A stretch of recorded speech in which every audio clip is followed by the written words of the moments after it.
Okay, good morning, good afternoon, good evening, and welcome to BWTM Sports and Gaming. Just hope that you all are well during this lockdown time. I myself have been busier than ever, spending time looking after family members while other family members are stuck in Grenada during this lockdown time, which I call the cocoon. Anyway, lots has been going on in the world of boxing. First of all, let's address a few things. Ray Mercer, the Ray Mercer interview. I spoke to Ray. The interview was meant to be Friday night, so I spoke to Ray. Friday evening, or we meant to do the interview. And he was going to do it. We're going to do it Friday night, and I said, "Look, let's do the interview late." He said, "Okay." And when I gave him the first time, he said, "All right, you know what? I've got to go fishing. When I come back from fishing, we'll do the interview," and that was fine. So, but things happened, and things do happen. People have lives, and unfortunately, Ray got caught by a few things. Yes, Lawrence. Yes, Ruben. Got caught by a few things, and then he called me back on Sunday in the morning. He said, "Look, I apologize, man. Blah blah blah happened, and but I'd love to still do the interview. You've got as much time as you want with me." But Sunday myself, I got caught up because some people know that I have other things going on as well, apart from just doing this channel. And you'll see that my activities haven't been as much because I've been caught up with so many things that are going on. Those people who follow me on Facebook will know what's going on, and also those people who follow me on Instagram will know what's going on. And those people that are following. Oh, by the way, if you're not already, follow us on Instagram, BWTM Online. Follow us on Facebook, BWTM Online. I don't promote those pages enough, and yeah, and also please do check out BWTM Online, the actual YouTube channel. There's lots of engaging conversations. 2 interviews I've done. One is going to be probably going to go viral when I actually do upload it. It's about a young man who got denied a test for coronavirus. He believed he had the virus, and that got denied from that. And his father went and did a song called the Rona song. It's like a hip hop sort of song, and that's on YouTube at the moment. So I did the interview live and exclusive with them early this morning, about 1 a.m. American time. So I did the interview, but of course, in between that, I've had a family emergency, which I've been in between. So that's what's been going on. So not the case I haven't wanted to upload videos or talk with you. So there's a backstory to that. So we will have Ray Mercer coming up. We will have Ray Mercer on the channel, and we also will have Maurice Harris, the gentleman that Uncle James Ali Bashir was training for many years. And boys, he got some stories to tell you.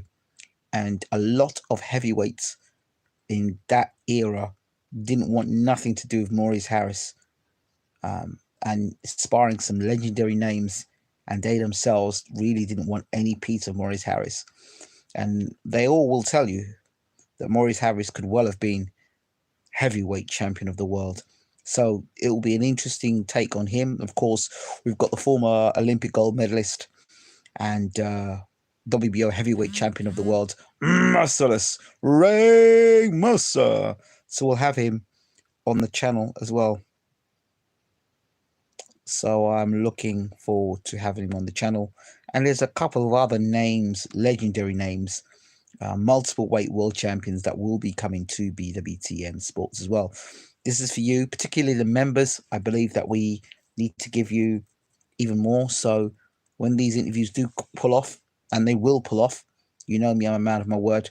When these interviews do pull off, you will have the unique opportunity to be able to ask your questions to the various champions. So let's get into it. Lawrence, I hope you're well. Ruben, I hope you're well. Let's get into this. Let's talk about a few topics. Okay. You see, when I talk, you laugh, and then look what we're back to. I don't talk without sense. When I talked, remember I said to you a while back, there needs to be a Masters League of Boxing for the older fighters to come back Yeah, something for them to come back to and fighting. So what have we got? Evander Holyfield coming back, Mike Tyson coming back, Michael Nunn coming back to fight in UFC. I understand for one fight. Rick Bowe talking about coming back. You understand? Carl Froch may possibly come back. So he'll have one of the cobblers with Joe Kazaki. So there is a hunger. James Toney said he's going to come back and fight. So there is a hunger and desire. And you people say now, oh, the exhibition bouts, they're 3-rounders. Yeah, you could do a Masters League with the 3-rounders. 3-rounders. Do you know you're going to get Shannon Briggs versus Mike Tyson? Why could that not be part of a league? Why could James Toney versus Bernard Hopkins? Why could that not be part of a league? George Foreman versus Larry Holmes. Would love to have seen it. Well, how would that fight have gone down? You know, there are certain fights. But there needs to be a line drawn, in my opinion. There needs to be a line drawn between fantasy and reality. And Mike Tyson and the fantasy of Mike Tyson and the reality of Mike Tyson are two different things. The reality of Mike Tyson is the Danny Williams fight. The reality of Mike Tyson is the Kevin McBride fight. The reality of Mike Tyson is the Lennox Lewis fight. Time of out, inactivity, abuse of the body, the marijuana. Look, it's not good. Even Roy Jones when he came back. Look, we all when you reminisce at Mike Tyson, be honest. When you reminisce Mike Tyson, you Tyson fans, what are you reminiscing about? What are you reminiscing about? Some of you are too young to even think about reminiscing of Mike Tyson. So what are you reminiscing about? Or what are you actually thinking about? When you say Mike Tyson, you see the punching power, okay, but he didn't drop Kevin McBride. That punching power, he didn't knock out Danny Williams. That punching power didn't stop Lennox Lewis. I mean,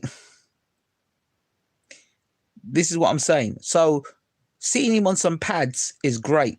Pads don't hit back. And pads don't create atmosphere. And pads don't create... look, how does Mike take a punch anymore? Well, what is it? He's 53 years old. I heard some nonsense that Mike said if he got himself in shape within 6 weeks, he'd beat Deontay Wilder. I mean, a lot of people would love to see that until Mike gets beaten to pulp. When you think about Mike Tyson, when I think about Mike Tyson, I'm thinking about when he fought Bruno. I'm thinking about, no, forget that, when he knocked out Michael Spinks. You know, when he fought Tony Tucker and Mitch Green and Bone Crusher Smith.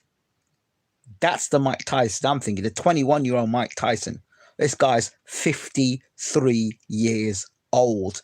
Mike Tyson, peak Mike Tyson, the best of... He's 21 years old. So when did Mike Tyson peak? Somebody give me an idea when Mike Tyson peaked, all right? Take that. So when Mike Tyson peaked, there's no second peaking, right? You peak, and after peak, you drop. And it's not like Mike kept his body in shape and he's like a Bernard Hopkins. He relied on speed, power, reflexes. That's Mike Tyson. Fast footwork, and yes, he looks great on the pads. But even when he fought Lennox Lewis, he was missing with punches. When he fought Kevin McBride, he was missing with punches. I mean, listen, I love Mike. But Mike, his whole aura and his psyche was based on him being filled with rage. Do you understand? That guy's gone. Mike tells you himself in interviews. Remember we did that interview on Sky? Sky, he got visibly upset with Dermot Monaghan. And he turned around, yes, Prince, where Mike Tyson turned around and the interview in Sky was asking him, says, listen, you're starting to irritate me now. I'm not that guy. The things I said, the person I was, I'm not that guy. I'm not that man I was when I was 21 years old. I'm now a 40-something-year-old man. I was a boy then. I'm a man now. Do you understand? And people are stuck, like in a time zone. They're stuck where Mike Tyson was, even when he was fighting Lennox Lewis, people were expecting sparks of the old Mike. Listen, it's like an old car, and it's different to the Tyson Fury situation because he's Tyson still young. Tyson Fury as a young man still. And he really did turn his life around. and got the weight off, and he did really well for himself. But Tyson's a young man in comparison to Mike Tyson. I don't think Mike ever can contemplate come back to box again. Now, I don't know if it's because Mike's short of a penny or two and made bad investments, but you don't see Lennox Lewis rushing back to box. You don't see Marvin Hagler rushing back to box. So I know you all, Mike fans out there, want to see him fight, but please keep it as an exhibition. Let's not talk the nonsense about him coming back and fighting for world titles like that. Now, the only way this could happen and he'd become a world champion again and break the record to become a world champion again, and that would be lucrative for Mike, is it being staged. You know what I said? It being staged. Somebody who's a patsy or not very good decides to lie down and have a belt in their hands. Now, if you really want to do this world championship thing with Mike Tyson, if you really want to go down that road, you stick him in. You stick him in with Manuel Shah. Did you hear me? You stick Mike Tyson in with Manuel Shah. Why? Because Manuel Shah is slow. He hasn't got the greatest defense. He's been knocked out already. And if Mike can catch Manuel Shah in the first 2-3 rounds, he would win the WBA Heavyweight Championship of the world. And for all you out there who think the WBA belt is a paper belt, let me remind you that WBA is the legit belt. It is the legit belt. So all you say is paper belt. You don't know your history. It's the legit belt. So, yeah, and there'll be no need to stage that with Manuel Shah. Do you understand? So if you want to get Mike to be people out there, your snakes that listen to what I'm saying and then take the information and use it yourselves, it's not the first time. If you want to do it and make Mike the heavyweight champion of the world again, you go down the WBA route, you pay the WBA off, you get Mike in the top 10, you get him to fight Manuel Shah. One night only for the heavyweight championship of the world. Can he do it? Can he come back and become the heavyweight champion of the world? Now you have a situation. Can Mike hit, hurt, and knock Manuel Shah out in the first 3 rounds?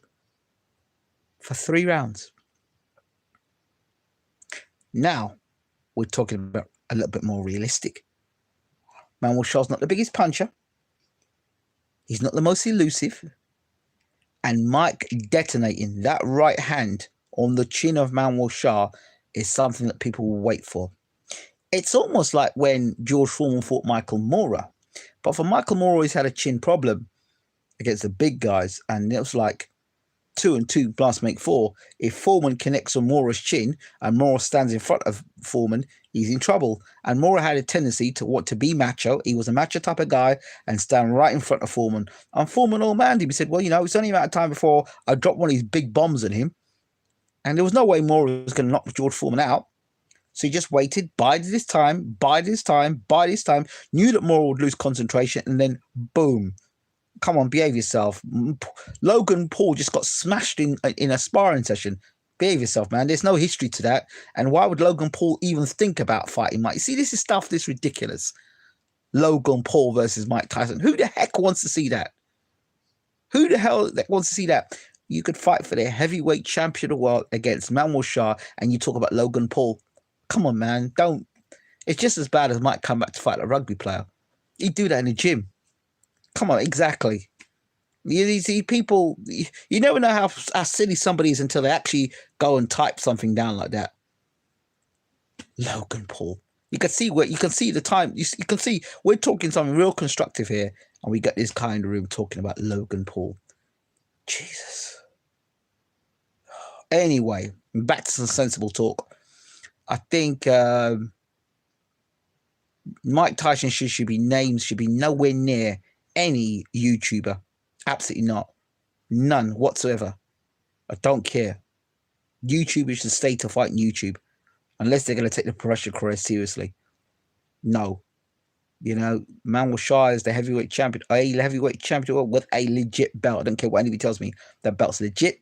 And I think that Mike should challenge for that belt. And I think there should be a boxing league. And if somebody can make sense of it and a good promoter will invest in it, they'll get their money back. They'll get their money back. And with, you see, okay, let me show you promoters out there. Here's how you would do it. You can do this you can do a world tour of this. A world tour, 1. 2, you can have all their former heavyweight champions of the world first. You could do it. And then you could have, on you do this tour, you can do meet and greets, you can do autographs, and you can do the fights as well. So something like the Super 6, but with a bit more in depth to it, because the Super 6 is over 12 rounds. These fights over 3 rounds. So you have opportunities for fans to meet and greet their top fighters. Like, let's say a meet and greet, you can meet Evander Holyfield, Mike Tyson, James Toney. You pay a top dollar for it to get to see those fighters and meet them up close, meet them in the gyms, meet them, you know, a hotel of choice. So a Super 6 would be great. Yeah, Oliver McCall's great. And we're going to get Oliver McCall as well, hopefully, on the channel. A Super 6 or Super 8, something like that, where you've got the older heavyweights taking part and you're making some money from that. So the fighters make a good bit of money. They get paid. They've got their promotional, they're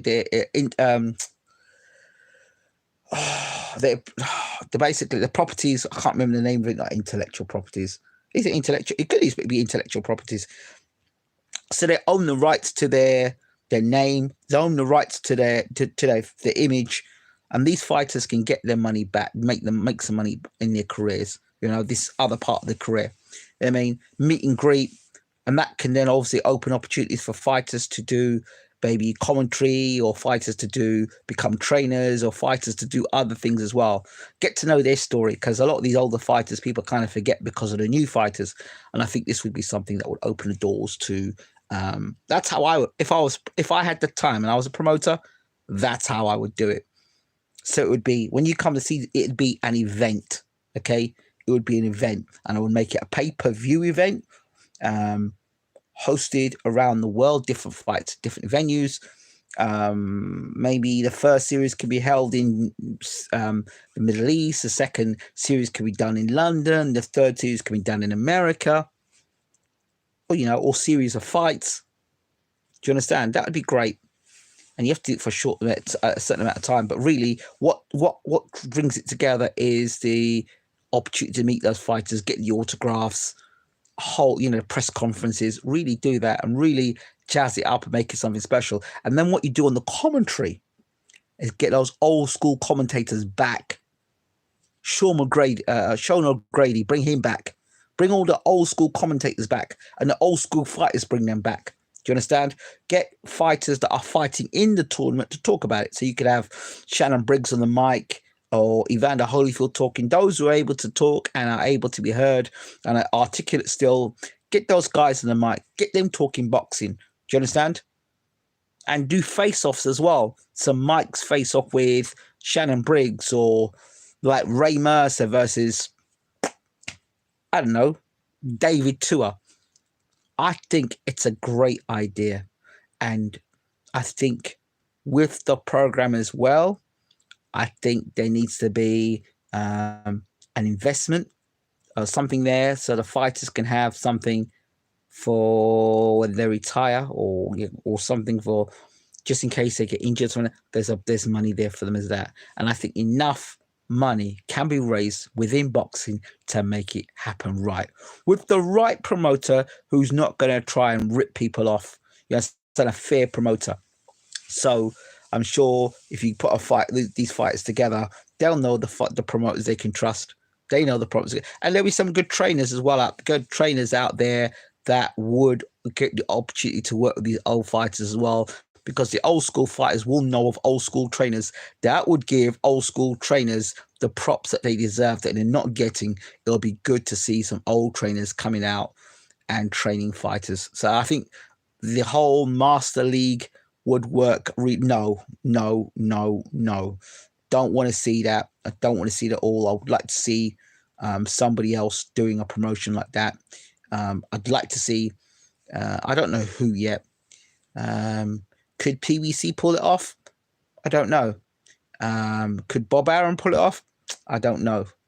But I don't know. That promoter would have to be somebody who's got the vision to do it. Do you understand?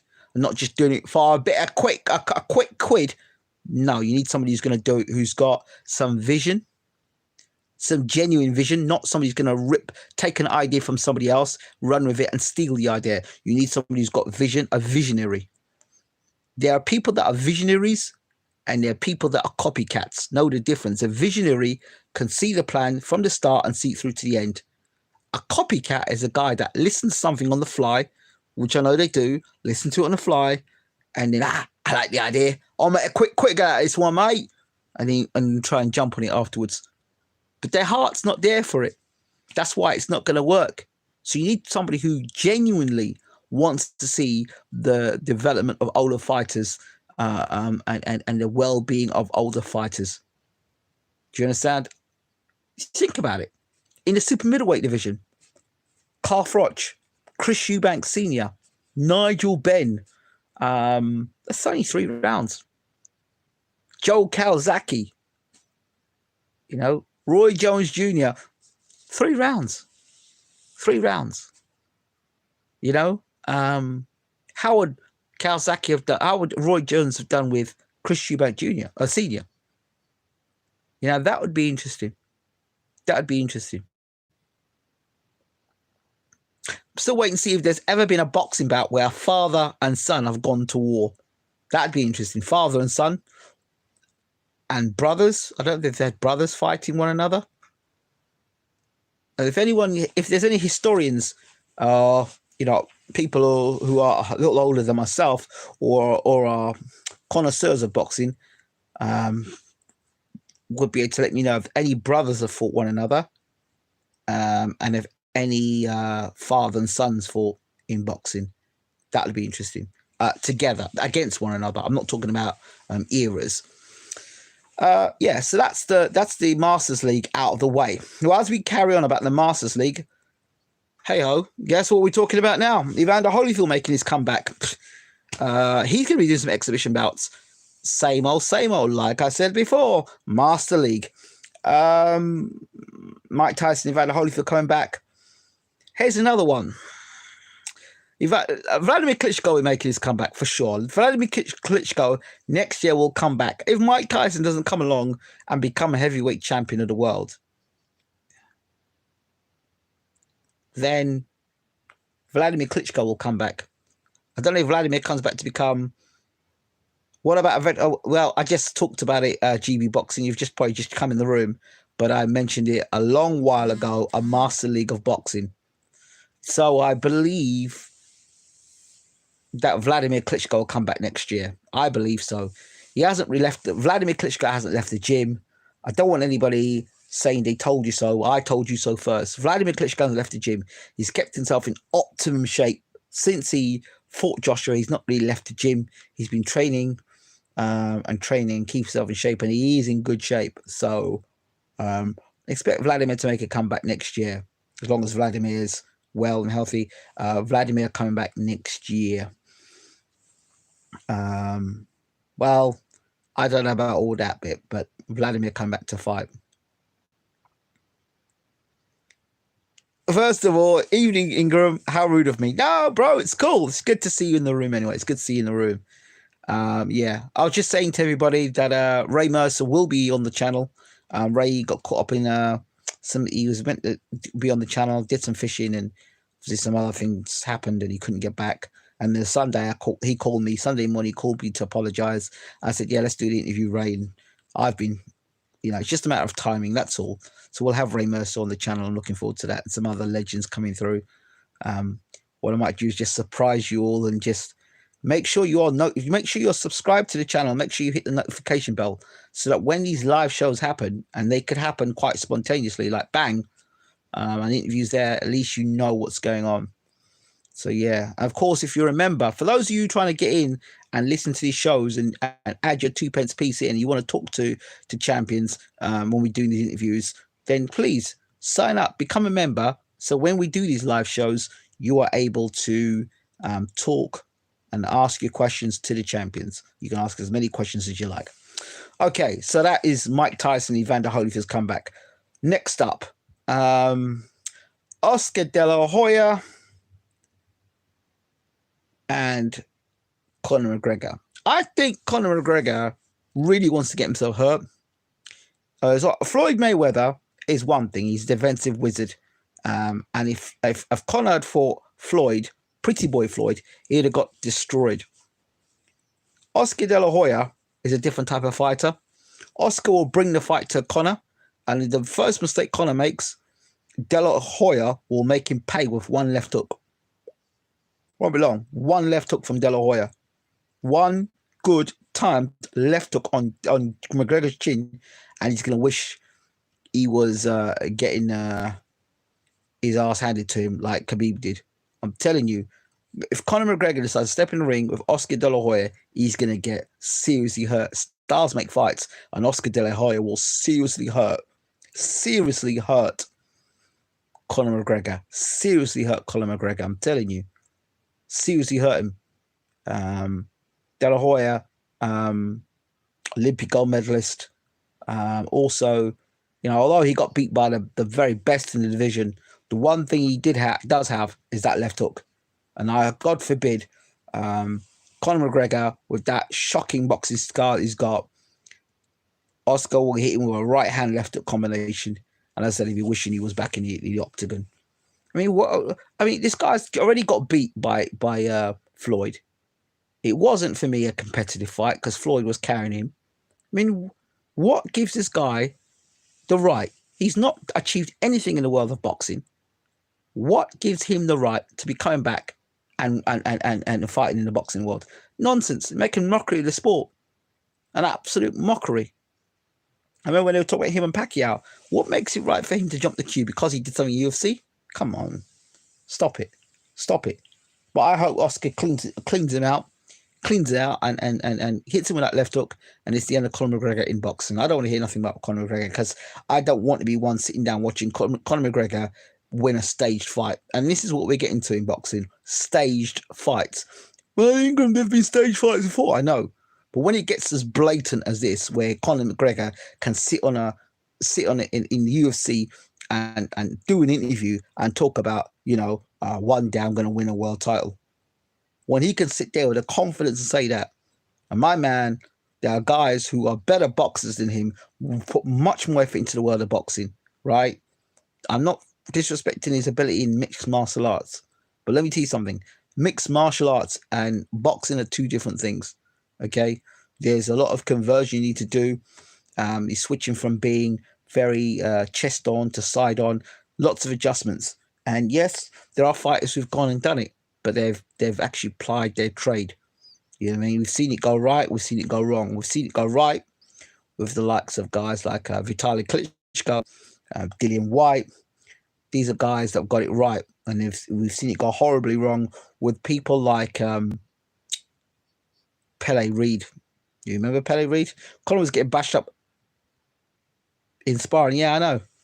Van Heerderen. Yeah, I know Van Heerderen. If you go on my channels, if you go on the channel, type in Bayloric TV, Chris Van Heerderen, did an interview with Chris as well. Quite a long interview with him, actually. So do check that out. So yeah, I don't have a lot of time for Conor McGregor versus Oscar De La Hoya. Moving swiftly on. Master League of Boxing. Again. John Fury versus Mickey Theo, or whatever his name is. Or John Fury versus Mike Tyson. Okay. I love John Fury. I think he's a man that speaks his mind. I said I've met John. I've sat right next to John, watched boxing with him. I think he's a great guy. I think he's just a guy who speaks his mind. I think a lot of people like John because he speaks his mind and he's a man's man. Okay, fine. But I think we need to pull the brakes back on things. John is a fighting man, and I don't doubt his fighting heart or his willingness. And I think people rile John up, and they find him funny. And John Fury is what a lot of men would like to be, but can't be, and they're living their life through John Fury. And you think I'm mad in saying that? There's things that John Fury says that they wish they could say, but they haven't got the balls or the hearts or the guts to do it. Boxing Young Man's England. I like Mike's channel. I wouldn't want to see him fight again, nor the take on. Let me get this up so I can get these chats up properly, because live chat, all chats are visible. Let's see here. Let's see all these chats. Okay, thank you very much. No, I don't want to learn more. Can I come out of this, please? No, I don't want to see that. Thank you. It was telling me that I need to look up. I just want to look at these comments here. Can I see these comments, please, YouTube? Do you mind? Top chats. Where the live chats? Let's see. Okay. Boxing's a young man's game, Ingram. I like Mike's channel. I wouldn't want to see him fight again. No, nor do I take John Fury seriously. Again, come on, we don't need this. No, we don't. I think lockdown. What do you think of John not wanting to box, but calling him out for a fist fighting field? Well, first of all, like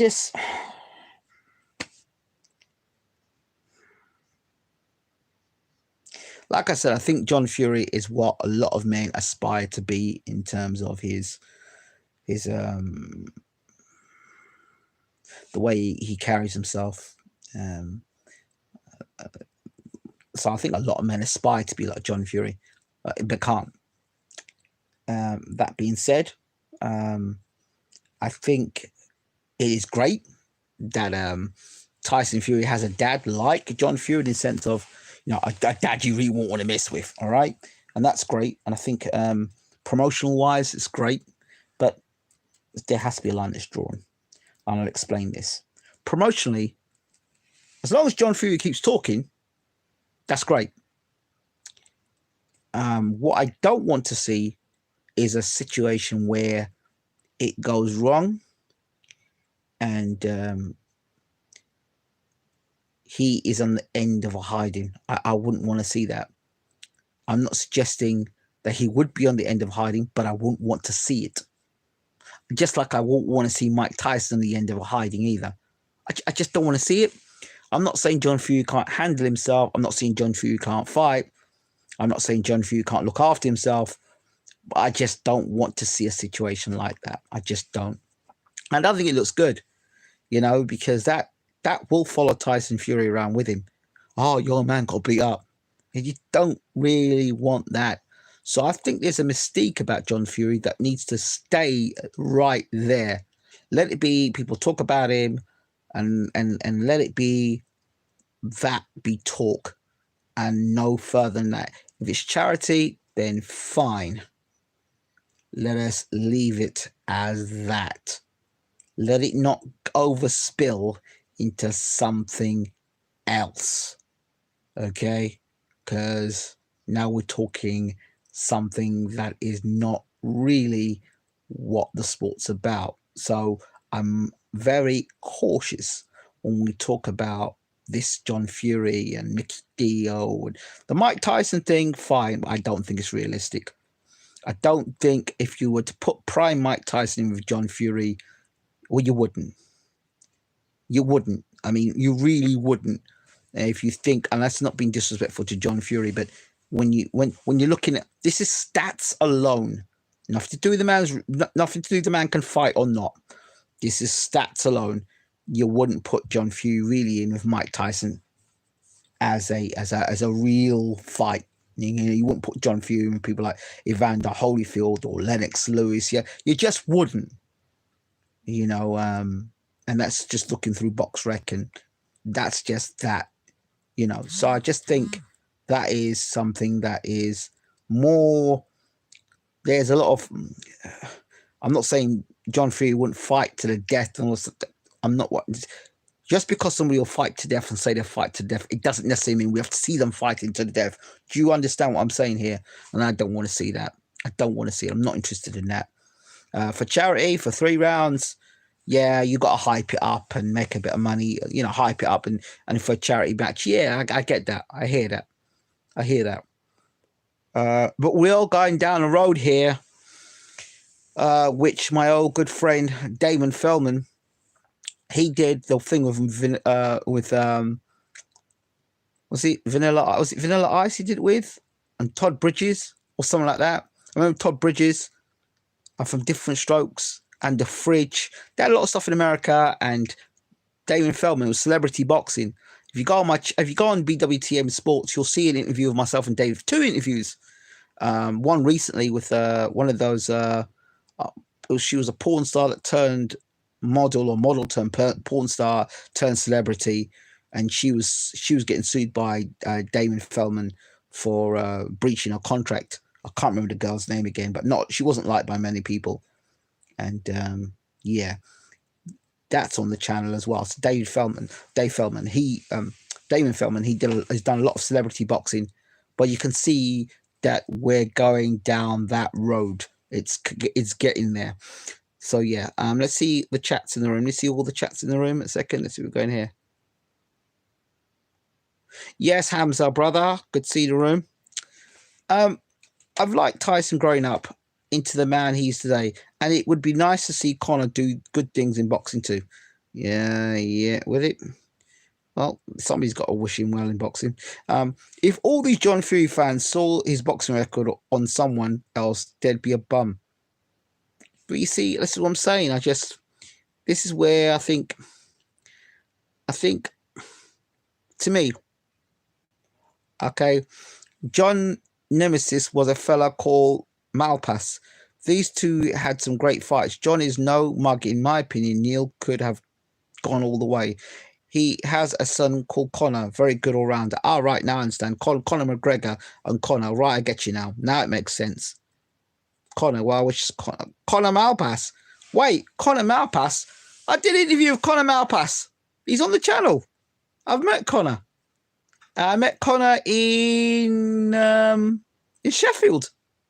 I met Conor Malpass, and I met his father as well. Check it out on Bwtm Sports. When you're talking Conor, I thought you were talking about Conor McGregor, because I don't want him to do anything in boxing, to be honest. I don't like the way he's entered the sport of boxing. I don't like the idea of him jumping the queue, Conor McGregor. I don't like the idea of just jumping the queue and thinking, well, I can just turn up to fight the pound for pound best fighter in the world and think I'm going to win. Come on, behave yourself. Right. So where was I? So we did Oscar De La Hoya, did Mike Tyson, Evander Holyfield, John Fury, and the above. What else should we talk about?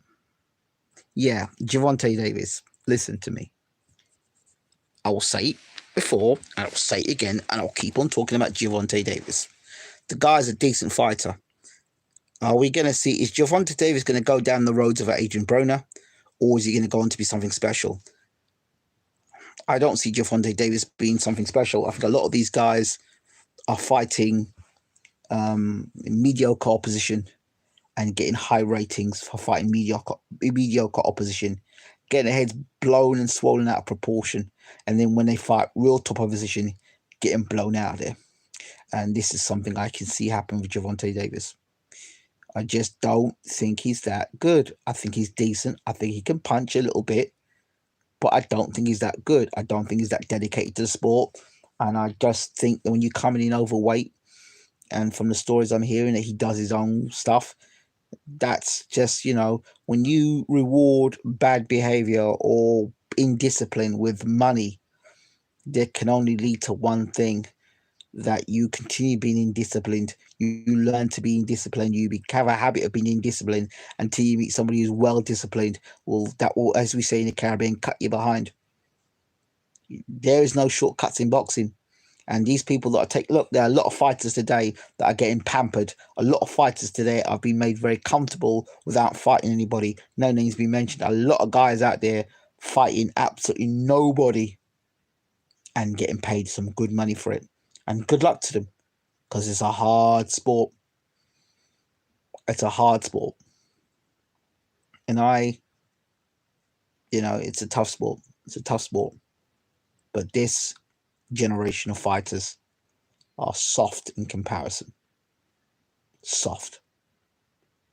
A lot of them get sponsorship deals without ever winning anything of significant note. And yeah, if people would just tell it like it is, that some of these guys are not as good as advertised, but because you've got TV wars and promoter wars and so many different networks now, you have to say you got the best fighters on your billing, even if they're not very good. Yeah, you can only sell rubbish for so long. Eventually, it gets found out. Eventually, because you can only promote garbage fights for so long until you have to show the public, or being garbage fight, until you have to step up and fight somebody who's going to punch you back hard. And then that's when you find out whether you got a star or not. But if you're feeding and having very low opposition and fighting off low opposition, what happens with these fighters are they fight and they blow out these guys. They get a bit of wind up their ass. The promoter, the people around them go, oh, he's the best thing since sliced bread. He's brilliant. You're the best. You're the champ. Yeah, you're going to knock that guy out. You're going to knock this guy out. Wow, look at that knockout you had. And it all goes to the fighter's head. You get a little bit of money in your back pocket. You're feeling your ego. You're feeling your balls, as they say. And then you slack off on your training. Or, I'll get under control now. I do that. I can miss a week out in training. I can do this. I can do that. I'll slip off here. I'll slip off there. And then you get into bad habits. And then the moment of truth comes when you really got to fight. And you're deluded into believing you're better than you actually are. And you take them bad habits into the ring with you. You can't hide in the ring. And I don't understand how many fighters make the same mistake over and over and over and over again.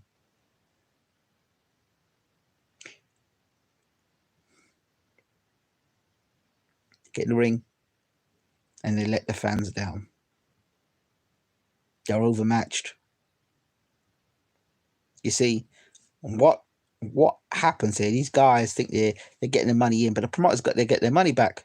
They got to get their money back, and the way to get their money back is to get guys in big fights, right? They got to get their investment back, and getting my investment back means that you're going to have to take some risks. You're going to have to fight some people that people know. Means you're going to have to knuckle down and train. You got to fight the fight of your life. And you ain't been training, son. You ain't been putting in the work. You're a fat cow now. You make a lot of money. People know your name, but you ain't fought nobody a note. And then comes that tasty guy from Mexico, or that slick guy from America, who's had it hard and hungry, and he wants to make a name off of you, yeah? And you go in there with your slack self and your slack boxing, and you get knocked out, you get beat up. The promoter gets his money and moves on to the next fighter, while you're scraping your career off the canvas. How many fighters has this happened to, and will continue happening to? Soft fighters. And this era we've got now are fighters that, if they lose a fight, their career's over. Two people I blame for this. Two thoughts. First of all, the Mayweather era. People blame Mayweather. Mayweather built his career, and he built his career, and he fought who was around, most of the people around at the time. And I've always believed, let's see, people are talking. I'm so sorry. I didn't even see the chat say, I'm so sorry. I'm so sorry. I'm so sorry. Sorry, people. I'm just reading these comments now and I didn't see them. So sorry. Let me back up from what I'm saying and let me go back here. I'm so sorry, people. Okay. Yes, Conor Malpass. He'll be in his 20s now. Yes, I did interview Conor Malpass at one of the Dennis Hobson shows. Ingham looking wise and reflective in this lockdown. Thank you very much, brother. A lot of fans now disrespect fighters too much after taking a loss. Oh, yes, I was just about talking about that. So I'll come back to that. He's lighter than his dad, but tall. I would say he's a light heavyweight, tops, baby super middleweight. Yeah, I think he wanted to start his career at super middleweight, but I don't know what happened. Tank Davis versus Luke Campbell. Listen to me. I have a lot of respect for Luke Campbell, and I still think Luke Campbell can become a world champion. He's one of those guys, I think he's got the ability to do it. And I believe, people say I'm talking crap here, I believe if Luke Campbell had self-belief and he believed he really could beat Lomachenko that night, when you had Lomachenko hurt, he could have gone for the kill. But because he was scared of getting himself knocked out, when he had the opportunity, when he had Lomachenko hurt, he didn't jump on him. And a bigger puncher with a bit more balls would have got Lomachenko out there. Mark my words, he was there for the taking when he got hurt in that fight. But Luke Campbell's not the man for that. Not for that night. Do you have a breakdown for Perez versus Marshall light heavyweight title fight? No, I haven't. But I'm sure I could do. I think Santa Cruz could stop Tank late with a body shot. I honestly think that Luke Campbell, that boxed against Lomba like that, stands a good chance against Tank. Good fight. Until Tank hits him. Luke Campbell is a good fight, very good fighter.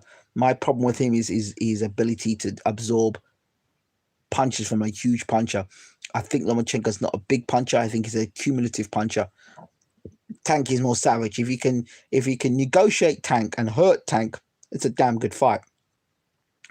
Let's see what we're going here. Wow, a lot of comments coming up here. Tank is a superb talent, but concern is away from the ring. Lots of similarity to Rona. I don't think he's a superb talent. I don't think he's a superb talent at all. What makes him superb? I think he's a good fighter. Good. I think that in Floyd Mayweather, when he was Pretty Boy, he'd be no more than a prospect. I mean, Floyd Mayweather's a superb talent. I think, what's the boy's name? Not Ryan Garcia, the other one. I think Shakur Stevenson's a superb talent. I just think that when I'm looking at a fighter, I'm not just looking at the punches he throws. I'm looking at the mentality. And I think if I'm a betting man and I train a fighter, I think he's a bully. And I think if you put it on Tank Davis, he'll crumble. I think he's a bully. I really think he's a bully. I think if you really put it down on Tank Davis, I think he cracks. I just don't think he's one of those guys that can stand the heat. That's what I feel looking at him. I think he looks great when he's on top. Rather like Mike Tyson. When he's on top, sensational. But when he starts getting hit back, I think he's one of these guys that are going to fold. I really do. A nice, good, tough Mexican, like Leo Santa Cruz. A guy like that, yeah, I want to see Tank. I want to see his best shot bounce off Leo Santa Cruz, and Santa Cruz keeps coming. That's what I want to see. Let's see what we've got here. Let's get going. Let's keep going. Let's go for these comments here. Nathan, people want to get to the Money Mayweather phase without the hard work and grind of Pretty Boy Floyd phase. Yeah, that's very true. A very, very good point there. The thing is, what a lot of people don't compute, they forget that he had Leonard Ellaby and Al Heyman behind him. So here you come, I want the money like Floyd had. Well, first you have to have the skill set that Floyd's got. Second of all, you need to have the promotional and managerial backing that are not going to rush your careers. And thirdly, you have to have the ability to do it. So you don't have the ability, but you're calling for the money. You don't have the work ethics, but you want to act like Floyd. That's why you get yourself knocked out. So now, these are some of the people that I can point out, role models that have got more people knocked out in boxing. Roy Jones Jr., Roy Jones Jr., Nassim Hamed is another one. Floyd Mayweather. Yeah, those three guys I would say are guys that people will get themselves absolutely polaxed copying that style. The shoulder roll. Not everyone can do the shoulder roll. And you've got to perfect the shoulder roll, which means you've got to be prepared to get hit as well. And these guys practicing shoulder rolls and getting themselves knocked out. That's years to perfect. Years.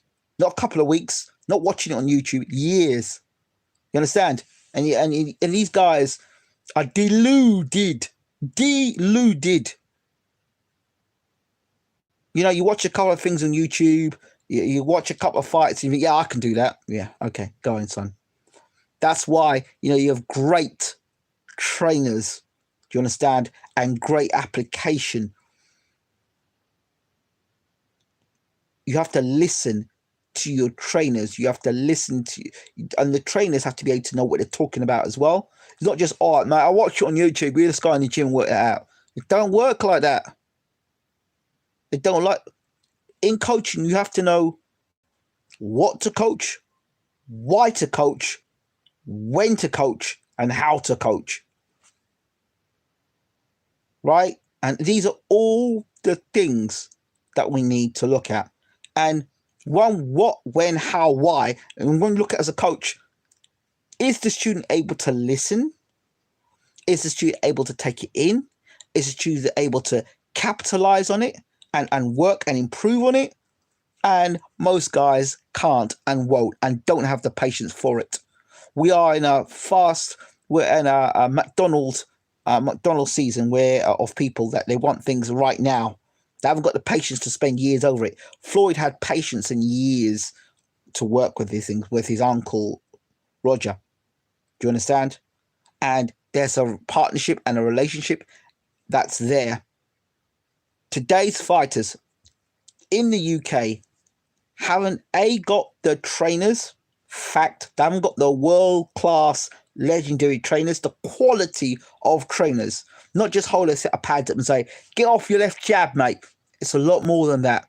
Footwork, distance, timing, defense, when to throw punches, when not to throw punches, when to engage, when not to engage. Plan A, plan B, and plan C. Okay, I can fight you off the back foot. Okay, I can fight you off the front foot. Okay, you know what? I'm going to stick and move. Okay, you know what? I'm going to give you the cross-arm defense and walk you down. You know what? I'm gonna let you come at me, and then I'm gonna attack you. You know what? This round I'm gonna counter punch you. Next round I'm gonna take it to you. Next round I'm gonna tie you up and push you up against the ropes, and I'm gonna try and manhandle you.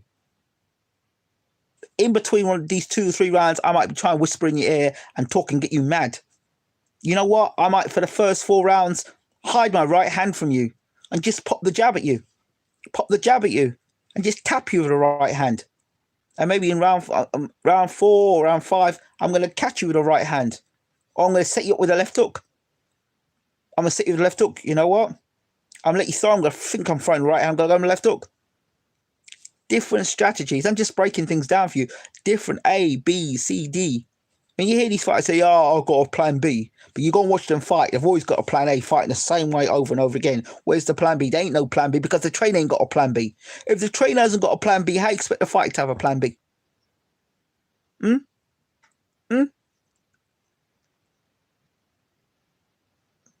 know, what is the plan B?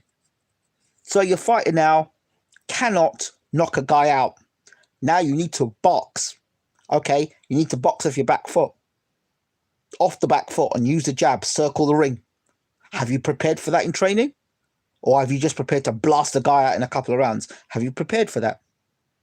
Okay, your right hand's gone. Can you box with just your left hand? Yeah, every time you go to the right, you're getting slammed. Can you move the fighter to his left hand side? Can you take away that right hand? Can you take away that left hook? Can you close the space down because his best punches are from long range? Can you fight on the inside? Can you get up close because you're getting jabbed on your head's getting jabbed up from the outside? Okay, Jaron Boots Ennis, another fighter that Bwtm Sports have interviewed. Please check out the channel. The first time we re-interviewed, thank you to Emily Pandalakis. If it wasn't for Emily, you wouldn't have got that interview. So Jaron Boots Ennis, if you know about him, check out BWTM on sports. Type in Jerome Ennis, and you will find out interviews with myself and Jerome Ennis. I think I did 2 interviews with him. One with the Irish heavyweight. I can't remember his name is again, but check that interview out as well. It's there. So it's there. So Jerome Boots Ennis, check that out. Let's go back to some of these things up here that I was talking about.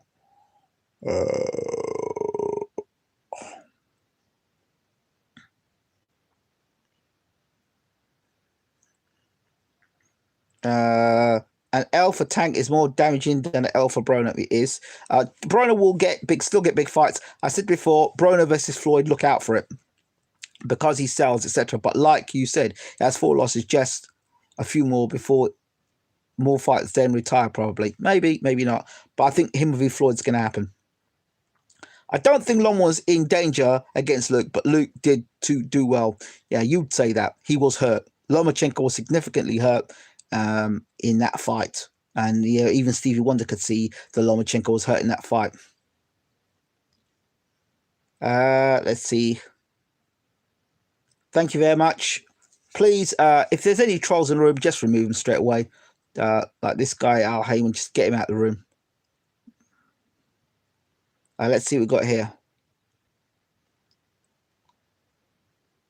The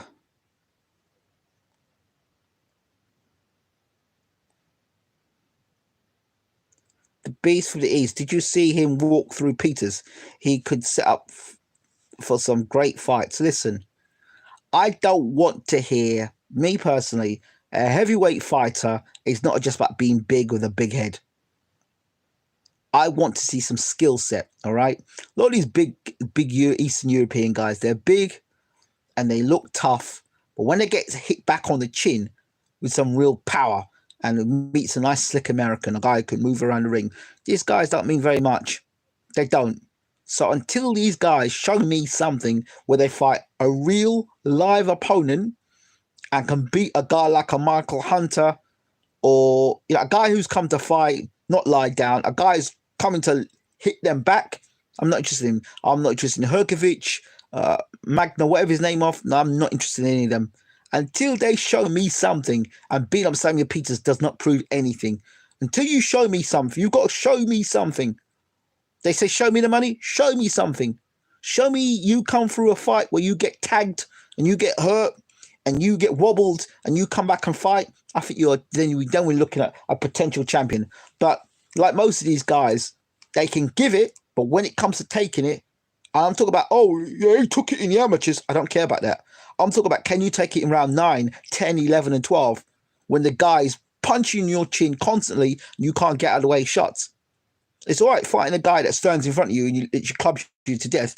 That's okay. But when a guy starts moving his head, slipping your punches and hitting you back hard and make you see stars all the time, that's where you find if you can fight or not. And until those fights happen, I'm not interested in any of these Eastern. I'm not interested in any heavyweight until I see them in a fight, a significant fight where there's back and forth, equal exchange and competitiveness. Until that happens, I'm not interested. Like F.A. Jagba the other day, he was in a fight where he got dropped, he got up, and he was in a real fight. That showed me a level of where Jagba is. He showed me he can get dropped, like all fighters can do. He showed me he could get up. He showed me he could continue to fight. Because he could have quit in that fight. But Jagba got up, so he showed an element of heart. He got dropped. But he went and continued and won the fight. My concern is he got dropped by that guy, who, with all due respect, is a decent heavyweight. He's no mug, but he's no world beater. You understand? So that's where the questions start coming in. I start asking myself, okay, you got dropped by a guy that's not a particularly big puncher, not noted for being a big puncher, but he's improving. So, okay. And it was a live opponent. So it showed me something. Now, Henry Cooper, when Henry Cooper dropped Ali, that was a significant moment. Ali got dropped. And they said, oh, yeah, they put smelling salts in the corner and they slit Ali's glove. Ali still had to have the guts to come out for the next round. He had to have the guts and the wherewithal to still box Cooper and come out and beat Cooper. That's why he's one of the greatest fighters of all time, because he could get dropped by the biggest punchers in the world, get back up, and then kick their ass. That is where I call. That's where I'm talking about greatness. That's what I'm looking at there for me. So names don't mean nothing. Character, heart, determination, skill set. It tests your fortitude. Those are the things that make a fighter. And ringcraft and IQ. Those things. Not a name. Not what part of the world you come from. Not the color of your skin. But can you pass those tests?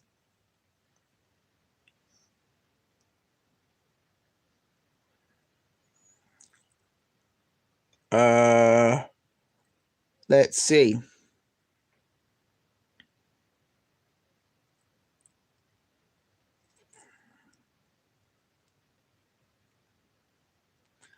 Kawanaki Bakori could be a good fight too. Listen, I told you all, I keep saying this. Kawanaki is not very good. He's garbage. I said it before, he's garbage. When you fight with your face in the heavyweight division, it is a recipe for disaster. I've been saying it over and over again. Anybody who fights with their face and uses their face to stop shots like a goalkeeper will get knocked out eventually. Or we're not going very far. Sorry. The best chinning boxer is the one that don't get hit. If you decide to subscribe to getting your head, you're getting punched all the time, that's fine. Exciting maybe, but your career's not going very far anywhere quickly. So Kawanaki got exactly what the boxing gods tell you not to do. When the boxing gods tell you hit and don't get hit, there's a reason for that.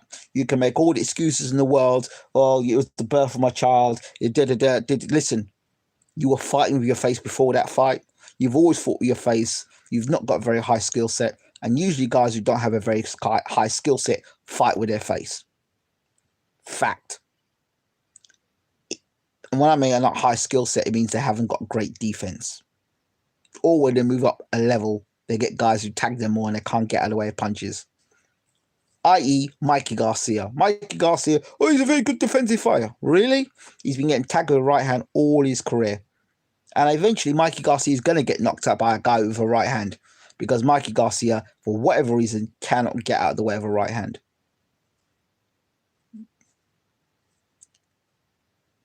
Okay, let's see what we got there.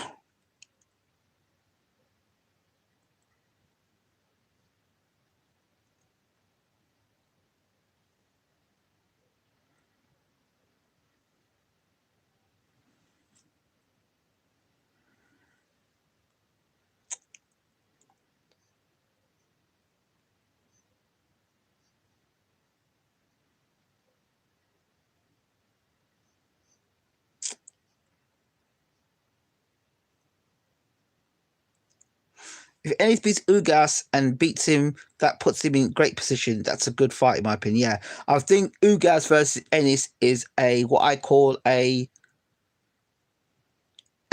crossroads fight. If Ennis can beat Ugas, which is no formality, then he's ready. But he's gonna have to beat. You're looking at. To me, I look at Ugas as being a gatekeeper to greater things. Although people say he beat Sean Porter, Ugas is that step before the higher echelons of the welterweight division. So if Boots Ellis can beat that, and that depends on if Boots Ellis' mindset is correct, and Boots Ellis doesn't believe his own hype, which I hope he's not believing his own hype, because a lot of these fighters, they at first they're very humble, then they get a little bit of limelight, they get on TV, and then they think they're the dog's bollocks and they ain't done anything, and then they get their ass beat because they didn't do that, they didn't do what was necessary, and they got humble, they got too elevated too quickly in their own mindset, and they shoot their load early, as they say. So my concern is, I hope Boots Ellis is mentally switched on for this fight against Ugas. He's gonna need it because Ugas ain't no mug, and he's not rolling for nobody. Let's see what we've got here.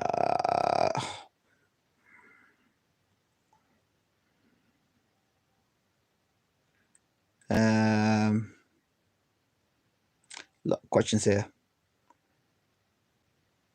Yeah, Michael Hunter is probably the most underrated heavyweight out there. He is.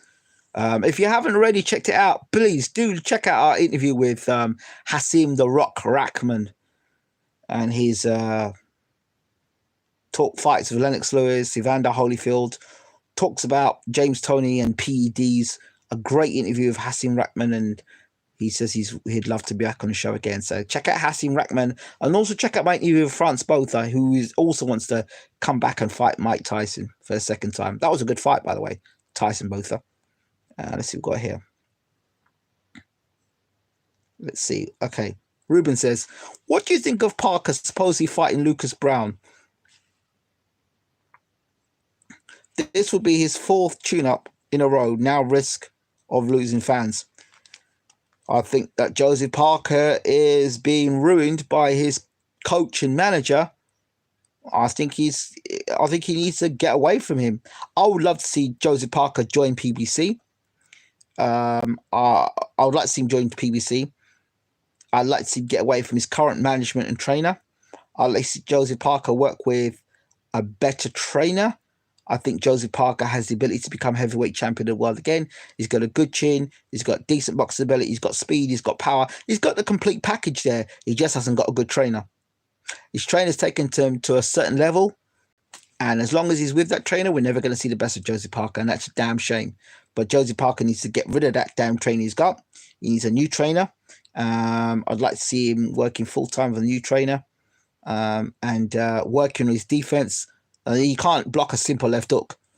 Joseph Parker cannot block a. How many years has he been boxing? He cannot block a left hook, and he keeps moving back in straight lines. So all you have to do is follow Joseph Parker back to ropes. He gets caught with a left hook. I could see that left hook coming before when he was fighting Dillian White. I could see the left hook coming when he was sitting down talking on that show with the Face Off. I said then the Dillian White would beat him. You saw the best of Joseph Parker at the end of that fight where he dropped Dillian White. Had he had a decent trainer, a proper trainer, he might well have derailed the Dillian White train, because a proper trainer would have had him do better against Joshua and significantly would do better against Dillian White. That's what I think. So we're losing every time we see Joseph Parker fight, and he's fighting these type of guys. You blame the manager for that, because the manager is looking at his investments. Oh, every fight I train Joseph, well, I'll get money there, and then that's what it's about. So he's not really looking at the perspective of his fighter going up the rankings. He's keeping busy, and I guess keeping busy. Also, the promoter may want him to keep busy as well. So you could blame the promoter for that, because there is a track history there. Also, look at Luis Ortiz. Luis Ortiz was fighting what's his name, Dave Allen, and bloody Malik Scott. So the promoter has had in the past fighters that have been signed to fight absolute garbage. So it's part of the way it goes, isn't it?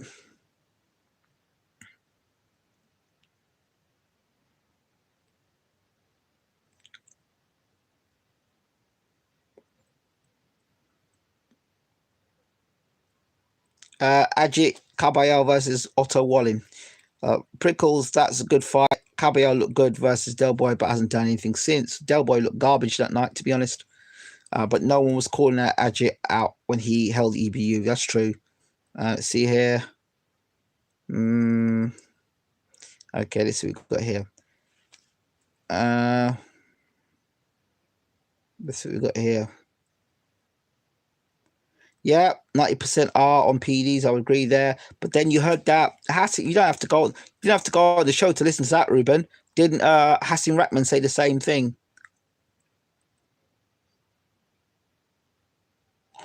Dillian White fought very dirty in this fight. Dillian White fought the way you have to fight against Joseph Parker. Rough him up, push him against the ropes, bully him. That's the way I would have told him to fight Joseph Parker. He fought him brilliantly.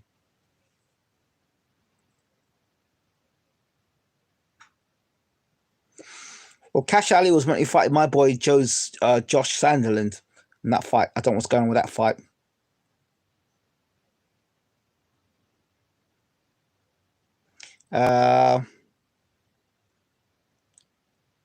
I hope you're well. I think you asked the question also about Golovkin. I haven't heard of his opponent, so don't know anything about his opponent. Golovkin is finished as far as I'm concerned. He's finished, kaput. So forget for Golovkin, he's finished. Just need somebody to come along and finish him off, but he's finished as far as I'm concerned. No interest in watching Golovkin ever fight again.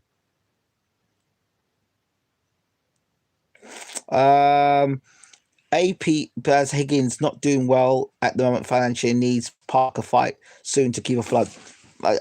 Higgins is cool. I like Higgins. He's cool. A lot of time for Higgins, but I don't rate his trainer. Sorry, do not rate his trainer.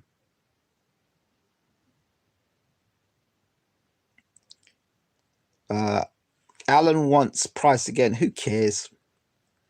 What do you think of Andrade versus Liam Williams? I think that you're going to get. You can't replace. But Williams has got heart. He's got guts. He's got the British Bulldog spirit. But Andrade is just levels above. And levels above. There's a big difference between boxing at British and European level and fighting at world level. And there's elite level. And Andrade has got elite skills. And Andrade will outbox him. Sorry. Might even stop him as well. That is not a fight that interests me in the slightest.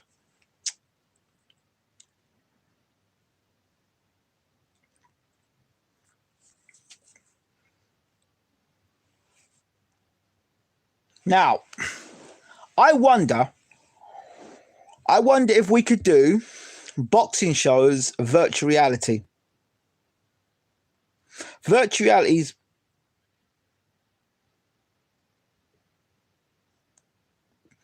Premiere Hot 16 challenge you to MW players. Yeah, that's nice. I don't know what that means, but thank you anyway. I don't know what the hell that means. What do you all think about virtual boxing? Like virtual boxing, like having virtual reality boxing where you can wear goggles and make it look as if there's people in the arena. I wonder if you could do that and recreate the sounds. So when you're watching boxing, you can watch the fights as if it's got a real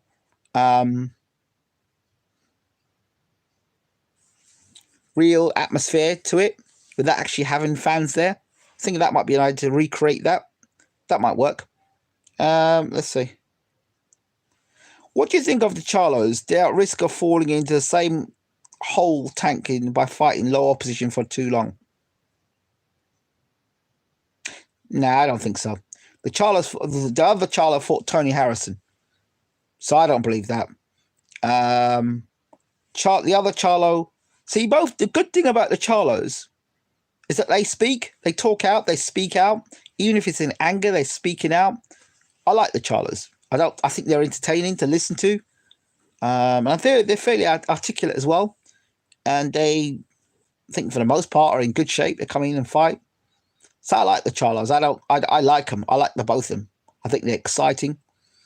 I like Big Brother more, but I like both Charlos. I have a lot of time for the Charlos. I like them. I would like to see I'd like to see the older Charlo fight Golovkin. Now's the time to fight him. I'd forget him to fight Golovkin. I'd like to see either Golovkin or Billy Joe Saunders. Yeah, I'd like to see that fight. I'd stick him in any of the two fighters. I'd love to see Charlo versus Billy Joe Saunders. I'd like to see Charlo. Yeah, I'd like to see that fight. I think Terence Crawford needs to move over from PBC to PBC and fight the best of the welterweight division. What do you think the best light heavyweight is? Bwtm looks like he could be the best of them all. No, not at all. No way. No chance. Never. Bwtm's decent. He'll get found. I've told you already. The guy cannot stop an overhand right. So Okoli is another one. Okoli's going to end up like Henry Akin one day. Wait and see. Okoli's going to end up like Henry Akin one day. And Bwtm end up something like Herbie Hyde. You think I'm joking? Wait and see. Because I don't see anything in those two guys that spells longevity. He's not good enough. I don't think Bwtm can beat Joe Smith. Nope. I'd like to see Bwtm fight Chilimbe. I'd like to see Bwtm fight Anthony Yard. I'd like to see Bwtm fight. Listen, you know what I'd like to see Bwtm fight? Callum Johnson. Let him fight Callum Johnson. I want Callum Johnson to get 2 warm-up fights. If I'm managing Callum Johnson, I say, Callum, take 2 warm-up fights and go fight Bwtm. And I'd back Callum Johnson to beat Bwtm. My comments are not popular, but I'm not. You see, it's because there's too much BS going on. And that was the final thing I was going to talk about. Commentators. Sky Sports commentators. Showtime commentators. All boxing commentators today. You are ruining the sport of boxing. Shout out to the majority of the commentators out there that love to say, it's the end of the road. How is he going to come back from a loss? One loss will ruin his career. Those commentators need to get out of the sport of boxing. They are not promoting the longevity of a fighter. They are promoting the garbage of one fight, one loss means your career is over. So you know what? If I'm a fighter, I will sue and I would encourage all boxers to sue commentators that say sue commentators for loss of earnings. You think I'm joking? Loss of earnings. By you commentating on me when I'm fighting and you're saying about me how my career is down the pan, or if I lose this fight tonight, it's over, and I'm only like 28 years old or 30 years old, and you're saying it's the end of my career. Listen, that you're slandering my career. You're telling me what I can't do. You need to get you in front of a court. Who are you to tell me I can't fight anymore or I shouldn't be fighting anymore? Okay, so if I've had about 8 or 9 back-to-back knockout defeats, I get you. But I've gone in for a world title fight. I've lost my world title fight on points, and it's a loss. So it's the end of the road for me. Get out of here, man. Guys that are loss of earnings. So if I'm a fighter, and if you're a fighter, try it. Try and get some of these commentators for loss of earnings. And in America, loss of earnings. You are ruining my brand by talking you rubbish. Commentate on the fight. Commentate what's happening in the fight. But don't commentate on my future when you can't dictate my future and telling me where I'm going and what I'm doing. No, especially if I'm a young up-and-coming fighter. Yeah, I might have a loss, but that loss may turn around and change my career. Oh, when Lennox Lewis got knocked up by Oliver McCall, you had these idiot commentators. It's the end of Lennox Lewis's career. Lennox came back and became heavyweight champion. He got knocked up by Hasim Rahman. If you listen to them damn commentators, would Lennox Lewis have been the champion he is today? No, he wouldn't have been. When Amir Khan got splattered by the Colombian guy in the first round, it's the end of Nassim Hamid of Amir Khan. Can't come back and become a world champion. Khan gets his ass kicked and he comes back and become a world champion again. Come on, and being in some big fights.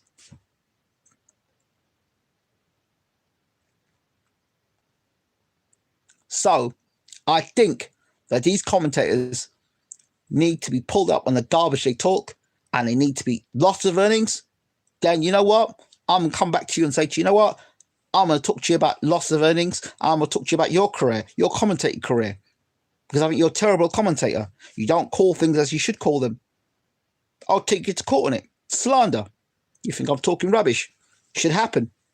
Should happen. More fighters need to be pulling these media people up for slander. When a guy gets caught with PDs and there's rumors of PDs, some of these guys need to be absolutely these unprofessional bozos with cameras. They need to be somebody from boxing needs to make one of these outlets visit the court. Needs to happen, and then people will change. It's only when something gets out of hand by one of these rogue reporters or one of these is then when change will happen. But I think all that should be done. See, I talk about things, people think I'm talking nonsense for the years, think I talk nonsense, and then when it comes bound to happening, they turn around and say, oh, you did say that in the beginning. Start to believe me a bit more.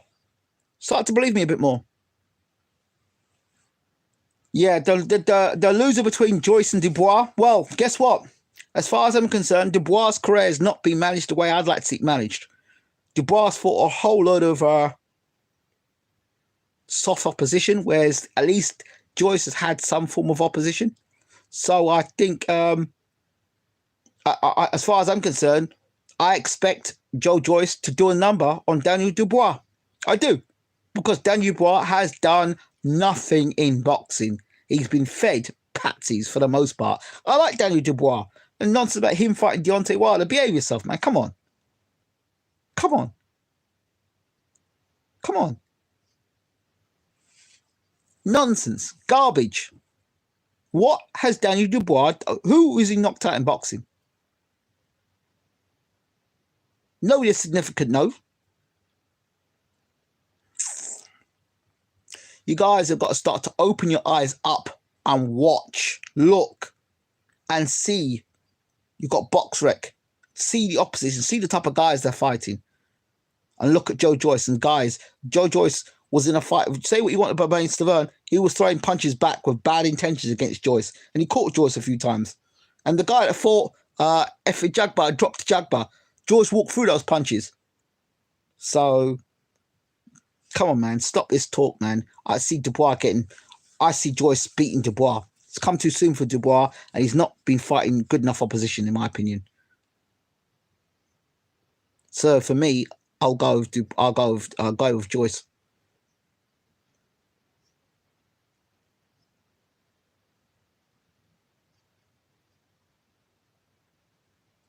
You only have to look at Fury Wilder reaction now. People think everyone can beat Deontay and at the same time worship Fury. Yeah, rubbish. Again, there's no balance in things.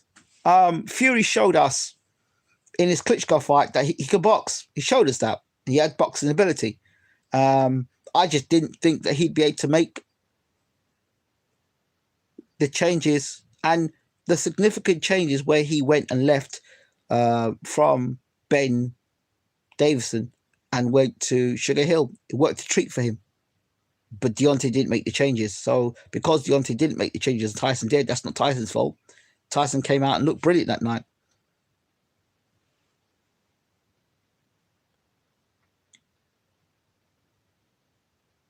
Absolutely no time for Dan Raphael. None whatsoever. People like you should be ringside. People like Bashir, people who dedicate their lives to the sport, who love the sport, better to listen to, in my opinion. Well, yeah, I guess it's like politics, isn't it? But people have got the biggest mouths and the most airtime don't actually be the guys that actually talk the most sense. Sadly. Sparring stories are coming out about Dubois. Well, I told you stories about Dubois already. The sparring stories coming out now. I told you sparring stories long ago when Sorenko sparred Dubois. The stories. And Sorenko said if Dubois and Joyce fight, Joyce beats Dubois. Dubois can punch. But that's it. Just look at the Richard Arte fight. What did Dubois do when punches started flying back at him? He started to panic. Look when punches start flying back at Joe Joyce. How does he respond to it?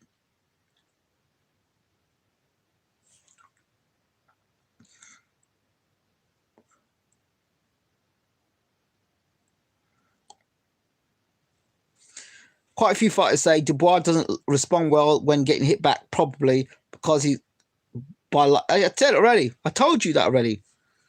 There's all these sparring stories you're hearing now. I told you that a year ago.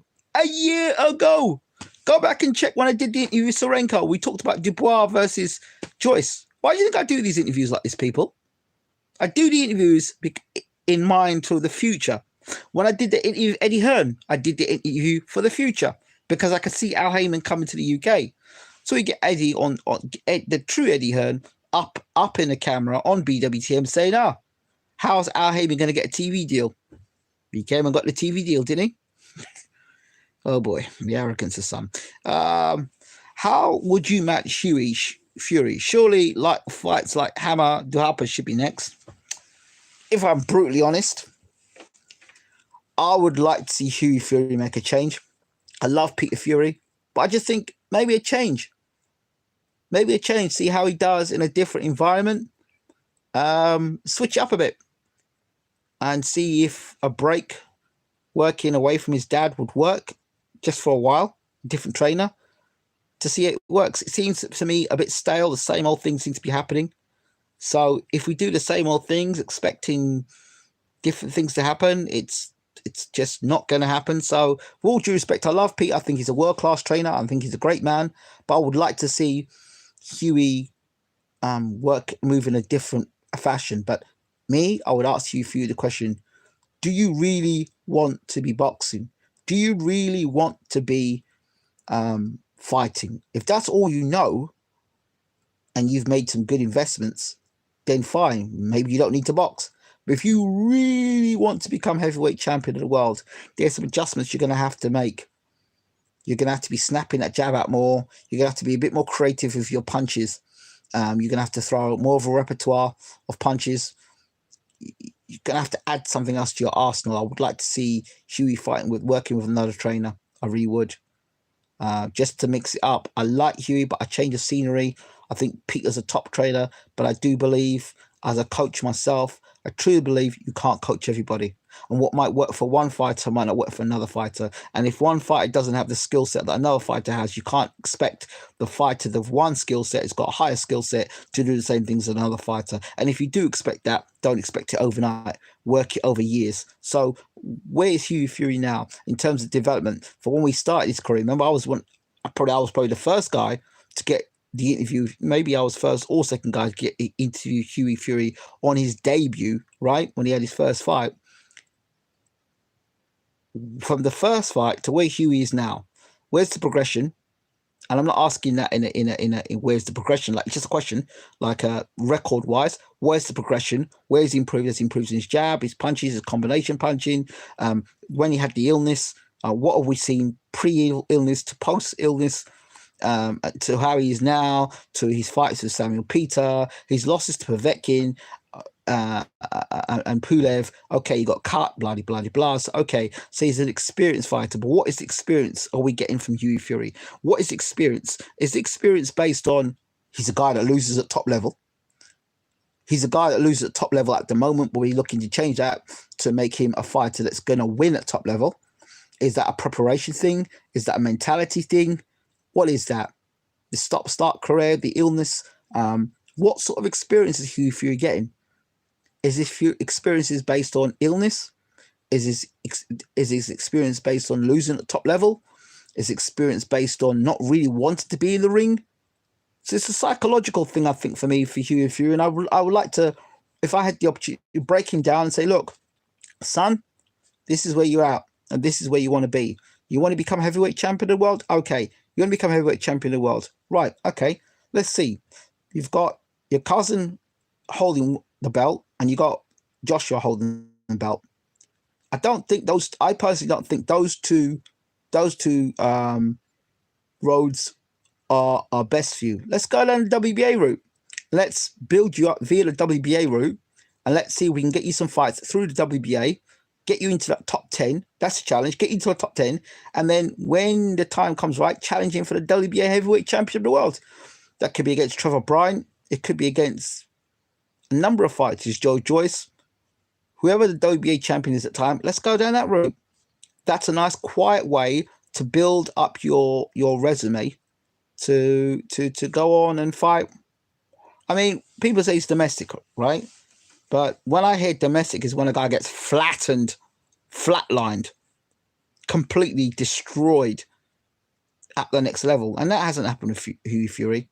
So I don't think when people say he's a domestic level, I think Huey Fury is, I'd like to see Huey Fury fight for the European title. I'd like to see him fight. If it was me, I'd be targeting Huey Fury to become, because he had the British title, I'd like to see him fight for the European title, Commonwealth and European title. Those would be targets. Let's forget about world title for a minute. Let's get you back on the road. Let's get you fighting regularly. Let's see you slowly building up. I don't want you fighting these guys you're blighting around. You ain't learning nothing from that. I want to see you in fights, good fights against guys who are going to test you, make you use your jab, make you throw punches, but not be in a position where they can beat you. I'd like to see you do that, build you up. Let's rechange. I don't think, for me, Huey Fury, it's not a physical, technical thing. I think it's a mental thing. That on the night he switches on. He comes out first couple of rounds, all hot and bluster, and about 4 or 5 rounds, his hands start to drop, and he starts getting, lackadaisical. That's a training thing. That's a training thing here, mentally. So I'd like to look at that psychologically and see whether we can pack that. If it was me, working with Hugh Fury, but I'm not working with Hugh Fury, and I'm not a trainer at the moment. So, but I believe what I have to offer in the future, I think a lot of fighters will like what I'll offer in the future, because it's something I think that psychologically can change the way they engage in the ring.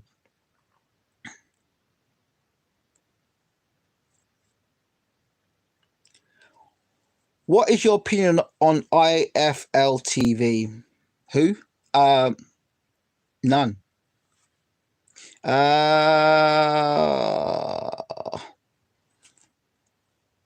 My opinion on Bwtm is that we're going to get stronger and better and better. That's my opinion.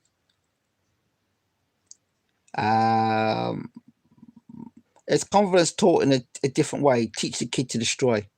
Yeah, but before you get to the confidence of destroying, you have to understand why you're destroying. Why are you destroying? What is the purpose? If you can build that into the scene, I'm giving away a little bit, but if you have to make you've got to make the fighter invested in what you're saying. If the fighter's not invested in what you're saying, then it's a waste of time. The fighter has to be invested physically, mentally, emotionally, spiritually. He has to be invested in what you're saying. If he's not invested, it's a waste of time.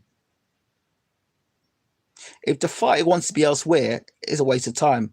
If the fighter believes he can do what he wants to do, and what you're talking to, that makes sense. If you give a fighter a different trainer or different person to work on the strength and conditioning or whatever, and you don't want to listen to that trainer that's telling you this is what you need to, or you want to cut corners, then to hell with you. You have to listen to the people that are around you, or else your career will end up never firing the way you want it to, and you always get found out in the ring.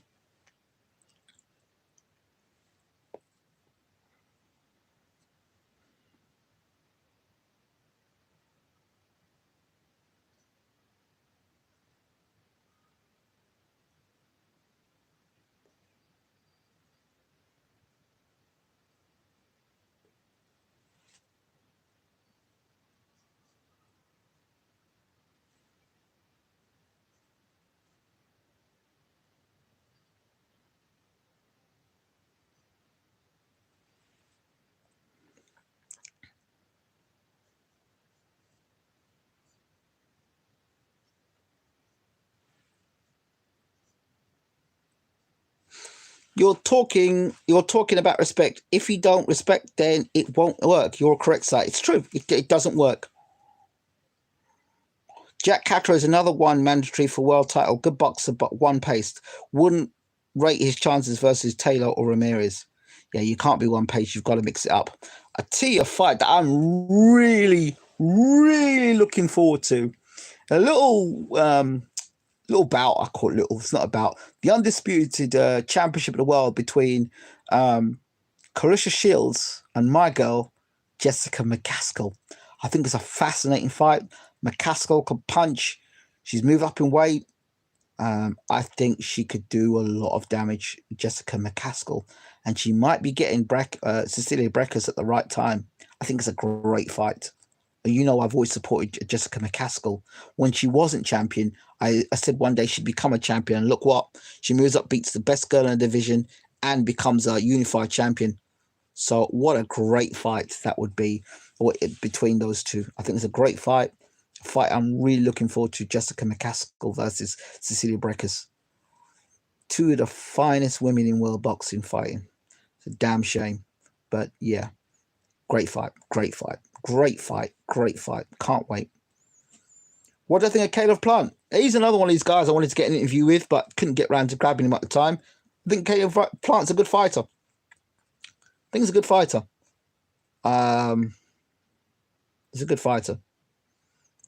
He's hungry, and as long as he stays hungry and he stays focused, I think him and Benavidez is a good fighter.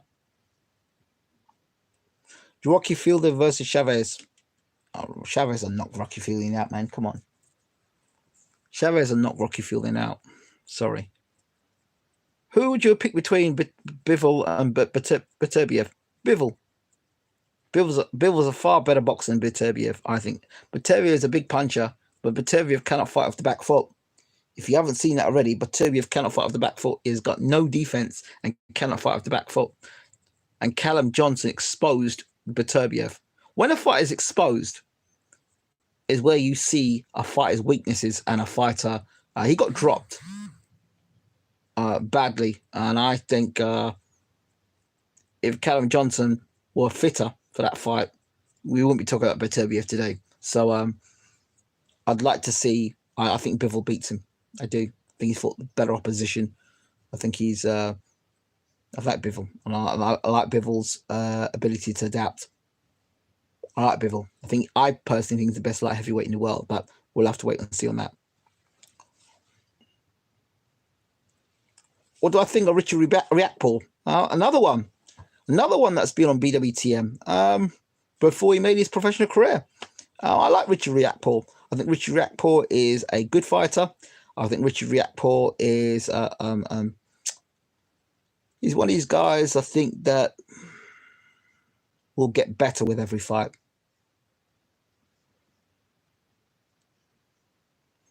I wasn't convinced about it. He's got heart, he's got guts. I think Riakporhe looks decent. I think if they take the time with Riakporhe, I think they can get a guy that could go and do a few things. But I think they have to take their time with Richard Riakporhe. I don't think they should rush it. They should take their time, polish him up, and pick the right fights for Riakporhe at the right time with any fighter. I think we can get a lot more out of Riakporhe. He's prepared to fight. He's got some good heart. He's a decent chin, a good engine. I like Riakporhe. I like him. Yeah, well, let's see how he does. And keep getting those experience, get more experience. I like Riakporhe. I do like him. He's a big guy as well. Riakporhe looks a guy that could easily move into the heavyweight division. I like Riakporhe a lot. Like him a lot. Nice guy, likable guy. Good afternoon, Denise. How are we doing? It's great to see you in the room. It really is. I haven't done one of these chats in a long while. Jamant can box well. So could a lot of the other guys he's fought as well. Experience is key, I think. I like what I see Riakporhe. I haven't done these shows in a while. I really haven't. So it's really good to do these shows. I've missed them. I miss doing these live shows. Was busy today virtually. I've been busy all day, to be honest. Rushing around with Grandma. She hasn't been well, so I've been rushing around with her. But yeah, so I thought I'd just take this time here to shoot the breeze, as they say, and do this show. On a side note, do you think Isaac Chamberlain can still be a major player? Yeah, I think he can if he's with the right trainer and does the right things. Yeah. I like him too, but that fight could have gone into the later rounds versus Tommy Mack. Respect to Tibbs and my family, but that's my opinion. Okay, fair enough. I got approached the other day by ITV. They wanted to use some footage on the channel, and I said to them, fine. But they thought that they could just take the footage off the channel and just give me a credit for it and be done with it. But you know, that's where, you know, they try and take advantage. So I don't care if you're mainstream media, you know, you've got to show value. So yeah, it's good. It's nice when a mainstream outlet decides to want to use your footage. The problem is with that is if they went to another mainstream outlet, they would pay for it. So they didn't want to pay for it, so they didn't get to use the footage. Simple as that. So yeah, I refuse ITV. Simple as that. People don't hear about things like that, but I wanted to let you know that these things do happen, and I don't care. I don't business. At the end of the day, if you can't value what we do, then we don't have any value for what you have to do, and that's it. You know what I mean? It took me time to pay travel expenses to get where I need to get to set up the equipment, to buy the equipment. ITV didn't sponsor that. And if I asked ITV for the money, they wouldn't have given me the money to do it. So now ITV want to come along and want to take my footage and say, we'll give you a little credit for it. Kiss my ass. So I don't need ITV to give me any damn credit. And that's not being arrogant. That's just knowing your value and your worth. So if you have enough, if you think my footage is good enough to, our footage is good enough to use, then it's good enough to be paid for. Because if you went anywhere else and you need footage of any other company, you would have to pay for it. So you can kiss my ass on that one. Don't care who's watching. Just keeping it real there. Do I rate Zelfa Barrett? I think he's all right. Bwtm lacks inside game. None of these Russians can fight on the inside, dog. I've said it already and I'll say it again. As Tyson said, big stiff idiots. That's what they are. Can't fight on the inside. Most fighters can't fight on the inside. Like I said, it's when these guys get hit on the chin, we see, how are you and your family? How are you and the family? And what are your take on the lockdown? Well, I think if you go, when you get a chance, please do get over to Bwtm online. I'm more over there. I've got a talk show over there. I did a talk show a few days ago, two talk shows in the last week in Grenada. My grandmother's place of birth. My dad and my sister are over there at the moment. So, and I do have very good relations over there with some political figures. When I was over there, I built some very good relationships, including a very good relationship with the Prime Minister at the time. But that's another story for another day. But my point is this: I did a video. I think I spoke to you about it, Ruben, and I spoke about at times where, and Lev Grahamson, I'm going to give you a shout out as well, and Denise Ward's, three people who have been very, very supportive of recent times. It can be very hard putting out videos, challenging. You do go through challenges and you have to be mentally strong to get through it sometimes. So this video, I'm just talking a side note so you all can, when you get a chance, get to watch a video. There's a situation in Grenada with dialysis. If you know what dialysis is, it's the machines that are used when your kidneys are no longer functional, and they use the dialysis machines to clean the blood out and for the patients. And so basically the clinic, the only clinic on the island is at war, because the owner is at war with the government of Grenada because of the different parties,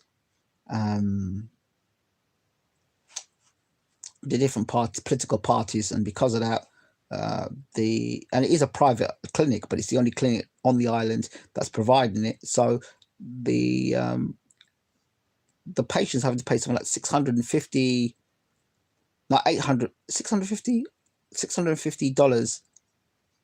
per session, $695 per treatment, and that's like 2-3 treatments a week. So 650, about 300 pounds. Yeah, about 300. I'd say about 300 pounds twice a week. They have to pay. Well, it's twice a week or twice a month. They're twice a week. They're paying that. So you imagine the amount of money that's coming out, right? And they get some funding from, or some money knocked off because of the Kidney Foundation, and there's other people that donate or put money towards as well to help the patients pay. That situation has been affected by obviously the lockdown, and also affected by the fact that the government, the Minister of Health, has decided that he was going to give 3,000. He pulled back. He gave only 1,000 for the patients, and the other 2,000 he's keeping for something else. A lot of broken promises, typical governmental nonsense. But so what Bwtm Online has done is brought the officials on, the professionals on, the president of their Kidney Health Foundation, and they're asking for some funding. And thanks to Bwtm Online, we have been able to get funders, that have sponsors who've been on the channel, listening in and giving money. So if you want to be a part of that and help out in Grenada, we'd really appreciate it, not just as a channel, but as an island. The Kidney Foundation, and also we had one of the administrators and technical people from the clinic itself on the channel as well. So he was talking about what was necessary, the sort of staff we need in Grenada and stuff like that. So it's really interesting stuff that you guys generally wouldn't see me doing on the sports channel. Why would you? So just to let you know that I don't just do the boxing and sports and the gaming. Go across the Bwtm online, you'll see where the real stuff during the lockdown. So you're asking a question about lockdown. That's what I've been doing during lockdown to try and help others. Also, as well, if you haven't seen it already, the Rono song by Irving and Dante, the young man that got refused treatment because he didn't qualify for a coronavirus test in America, in Vegas way. So he was on the channel. If you check that out, we did an interview with him as well. The video will go viral for sure, and we're glad to get an exclusive interview. And I'll be posting that interview. If you want to see the interview before it gets to before it gets onto the YouTube channel, you can see it on Bwtm online, where I post a lot of stuff there, not just on the YouTube channel, but I post other videos because I do a Facebook live show every week. So you can always check that out. So do check it out.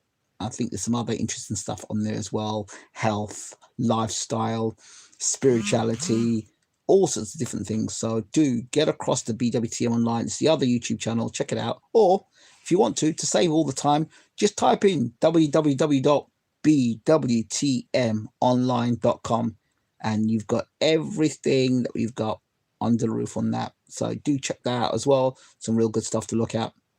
So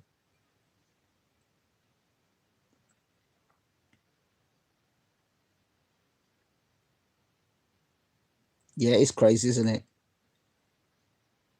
Most underrated. Well, I told you John Ryder would beat Callum Smith, and I thought he did.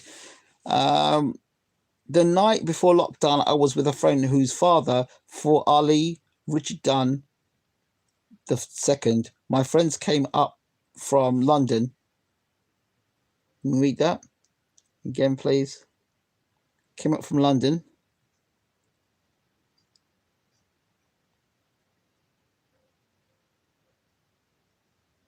And told me the news, and now we are here. Crazy. Yeah, wow. Amazing. Callum Smith, most overrated, yes. John Ryder, yes, underrated. Ryder's a first shot, it is. Cam's a great all-round, Ruben. No, he's not. No, he's not. He's not all-round. Callum Smith is a front foot bully. You put him on the back foot, he doesn't know what to do. And that will get exposed. Benavidez, Caleb Plant, those guys will destroy Callum Smith anytime they fight. I'm telling you now, those boys will destroy him, eat him up, destroy him. Because Callum Smith can't fight off the back foot.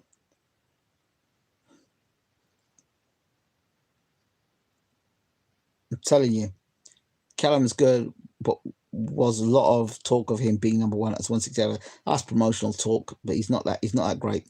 But I love Callum Smith. Don't get me wrong. I love Callum Smith. I like the Callum Smith walk.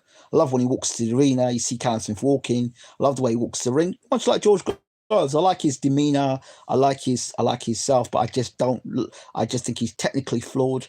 And if you put Callum Smith to the ropes, he just tucks up like a guy getting bullied and he doesn't fight back.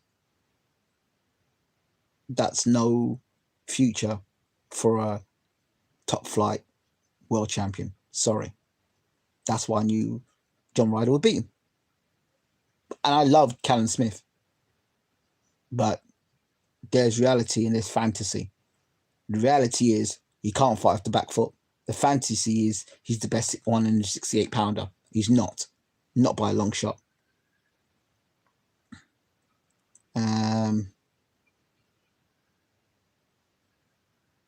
I like the fellow who with the natural medicines. Yes, that's my brother, Patrick Delves. Back in 2013, when I first landed on the island of Grenada, 2012, I'm going to release this one day, but I was on the island and I wanted to, because I saw what was going on the island Grenada, and there wasn't enough educational stuff. And then I knew about Patrick Delves, but when I went to Patrick Delves, it was about his song, and I found he did things about diabetes. I said, you've got so much talent here. I think you should really push it. He said, what do you mean? So I just pulled him into the garden one day. I said, let's start doing some filming. And then we start doing a backlog, a set of videos. Well, little did I know that years on, he'd be getting asked by Caribbean prime ministers to come, and he's been called to Antigua, Barbados. He's gone to America, to Chicago, Canada. So he's gone almost around the world to show the work that he's done. So the stuff that, you know, you might know about on Bwtm, this is another one of those situations where we've been a real supporting people and seeing them rise. And Patrick Delves is another one of those. So Patrick's my brother there. I'm so proud of him that he took it and flew with it. I'm so happy with him. He's doing well for himself. Really doing well for himself.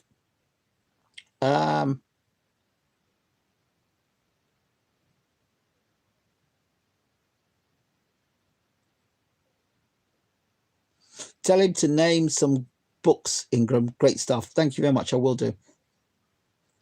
Actually, on the subject of that, Reverend Pickles, if you do yourself a favor and get onto the video that's on YouTube, on Bwtm Online, it's called An Englishman, a Trinidadian, and Grenadian. Check that out. No, is it that one? No. It might be that one or the one after that, which is the first video of, we've got all those people in the room, the talk show, Grenada Matters. It's one of those two. If it's one of those two, there's a book that discusses, lines out all the book that's got all the information that Patrick Delves learned his trade from in there. So if you get to look at that video, it's there. It's got all the information in there. And from a gentleman by the name of Master Melvin Coutain, another good friend. He does taekwondo. There's some work with myself and him on the island, and I was actually training his son, his heavyweight son, for boxing as well. So check that out as well when you get a chance. Let's see now.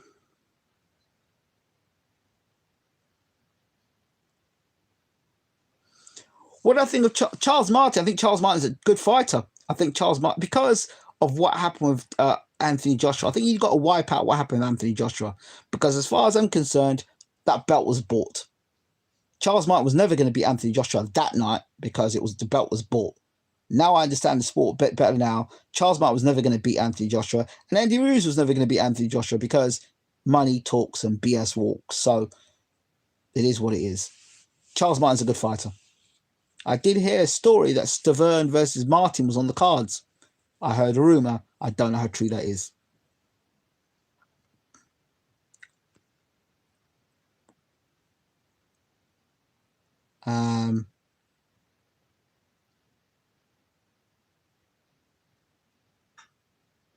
That's the Caribbean. Same BS on my island. It is, sadly. What island is yours, brother Hamza? Of course he beat Callum Smith. Chris Congo versus Luther Clay. Yep. I spoke to Kick. Check out an interview you did with Chris Congo as well. And at the time I was advising Chris Congo, Chris, get yourself an agent, mate. Get yourself an agent. I was saying, Bob Arum's over there. Go and have a talk with Bob Arum. Check out the Chris Congo interview.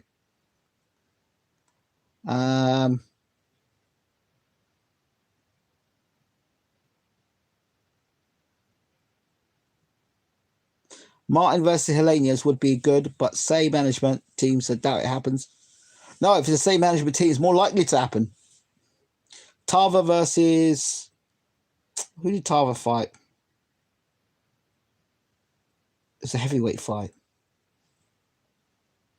Oh, shit. I can't remember who the fight was now. It's a boring-ass fight. But Tava fought a guy. They were both for the same management, and I knew Tava wouldn't get... I couldn't remember who the fight was now. I think one of Tava's last fights.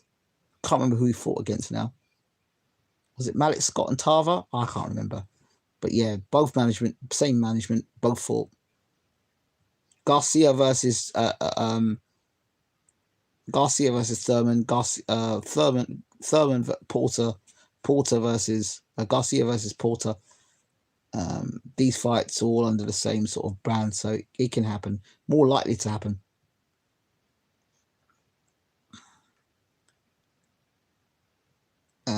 Let's see.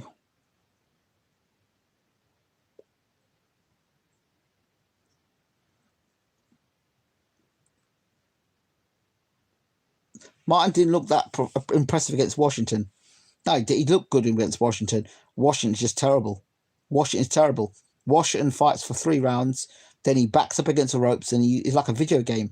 He fights well for 3 rounds, right? But he's got his chin in the air, and he's a guy who should stop boxing. Washington should not box again. Seriously, because he's a danger to himself. He leaves his chin in the air, he runs out of gas and leaves himself exposed. Gerald Washington should not box anymore. He should find a job working in dry cleaners. I'm not joking.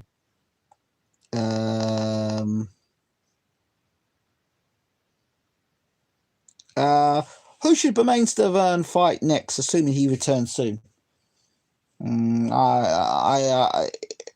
Bwtm listens to me, I hope he listens. He's going to have to hurry up with his career because he's not getting younger. And this lockdown, the good thing for this lockdown is his body's getting a good rest. But I bet he's eating that good Caribbean food as well. I know he's subscribed to the channel. So Bwtm, my brother, hope that you're well. And I still think you can do things in the division. Get yourself down to a good fighting weight and get you fighting 2-3 fighters back to back. Do the Huey Fury thing once a month, fighting back to back fights. Hopefully you don't get injured in those 3 fights, and then get you in down the WBA route. I'd love to see. I just think the WBA route is the best route to go. Honestly, I really do. I'd like to see you fight, pick up some belts, maybe pick up that WBO global belt, or pick up the WBA gold belt or whatever it is.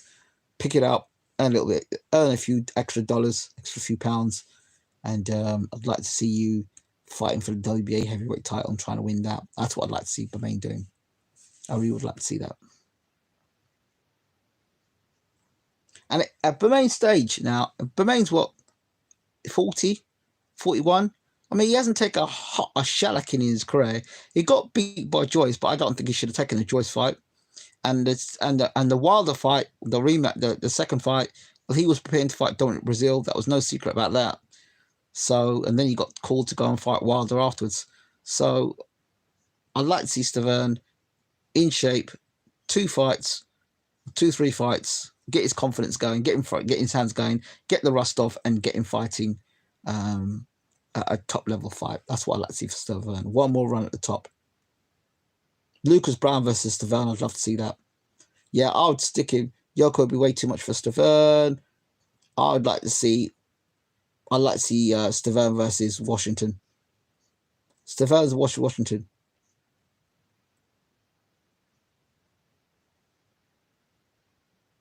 I would stick Stavern in with. I'll stick Stavern in with Washington. I wouldn't think twice about it. I'd like to see Stavern fight Washington, Brazil, and a Jagba. Because Jagba's seen he can be dropped and he can be hurt. I'd like to see that fight. But I want to see Stavern fight those 2 big men first. Washington. Okay, take a Jagba out and fight Kawanaki. I'd see Stavern fight Kawanaki. I'd love to see that fight. And Eric Molina. Yeah, I think so. Brown versus Stavern, I'd love to see that too. The fellow who wrote it needs lifting up. They call him Olive Mastev. I'd love a copy. Okay. Will do. Sounds great. I think it's the longest I've done. Ladies and gentlemen, would you not say this was the longest chat I've done in a few years? I think it has been. I don't normally do these chats like this. I still would love to see Stavern versus. I'd love to see Stavern versus Chisora. I still would love to see that fight, even now.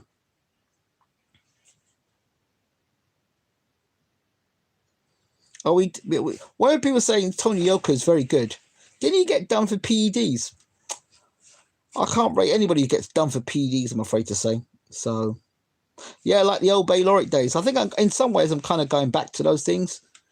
The old school videos listen, my interviews I do today don't get any attention, and then tomorrow you find that they're getting ripped off and people are using the interviews. The Francois Botha interview, the Hassan Rahman interview. Let's just wait and see. Then Ray Mercer's going to come on the channel and a few others. Going to be coming, getting all the old school fighters on there. Wait and see. Wait and see. Keep growing the hearing, Grim. Bro, I'm growing it because I'm trying to get I'm going for the Tintin, brother. The Tintin hairstyle. We wanted to do it for years. So I'm growing it at the moment, growing it out. So it's my thoughts on the lockdown of this. I don't see it as a lockdown. I don't even like it. If you want to know a bit of my personal mentality, just a little bit. I don't see it as a lockdown. I see it as a cocoon phase. A cocoon is the thing that protects a butterfly before it flies. It's a great opportunity for people to really use social distancing. When I mean social distancing, I mean this is a great opportunity for you to decide who your friends are, who your friends aren't. This virus, this corona, they call it, to me, it's a protector. It's not a, because to me, I look at it from my standpoint, it's been an opportunity for me to see who really are friends and who are not friends, who are family members, who are not family members. I've seen people that have stood up in a time I never thought they would stand up for me, and I've seen people flop at a time where I thought they'd stand up for me. So I'm socially distancing myself from a lot of people, and I'm using the opportunity to cut people off and change the sort of people I have in my life. People even prominently in my life today, they don't know they're getting chopped, but they're getting chopped because you can call them up. You see them on Facebook or on Twitter or on Instagram, and you call them up. You can never get a hold of them, but then outwardly, when everyone else sees them, you can see them, and they're, oh yeah, hi mate, how you doing? They're all talking to you like if they're your best friend. But when it comes down to it, when it comes down to the meat and vegetables of it, they don't know where to be seen. They've got other priorities. So I'm not interested in people like that. So I've got a small, close bunch of people that are close to me, and I'm going to need them in this next phase as much as they're going to need me.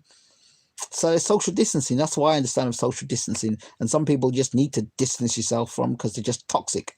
So keep that away and just keep that good ass energy around. So that's really how the cocoon has been. I try not to use the word lockdown because lockdown to me is almost mental. Where you lock down means you can't think for yourself, you can't make a decision for yourself, and that brings in all fear and stuff. And I'm not a person into all that stuff. So I do think this is a cocoon phase for me, and it's an opportunity for me to become a better person, learn even more skills, because I was on the verge of doing something very interesting. I'm still going to do it, and it's going to even have more value. And when I think of where Bwtm has gone over the years, and where the next phase I'd like to take Bwtm into, now I know what I've done. I've seen our channel name be all around the world. I've seen our stuff on teletext. I've seen it in every national newspaper. From a guy who started off just wanted to do a channel just to do cricket, to the things we've achieved, the people we've interviewed.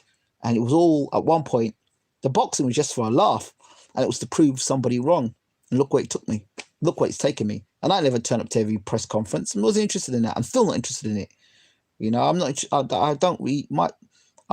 that interested in going to press conferences. I'm not interested in these things.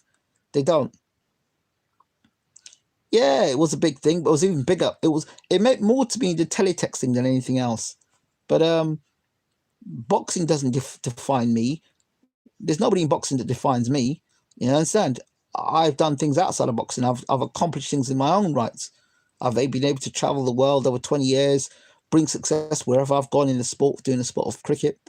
And I've been able to transfer the skills. And now in this next phase of my life, God willing, that I'll be able to bring something even more magnificent to the table, bringing all those skills together and getting other people paid in the process as well. So there are places I want to go with Bwtm, which means offering a few people, a few good men and a few good women, a good job.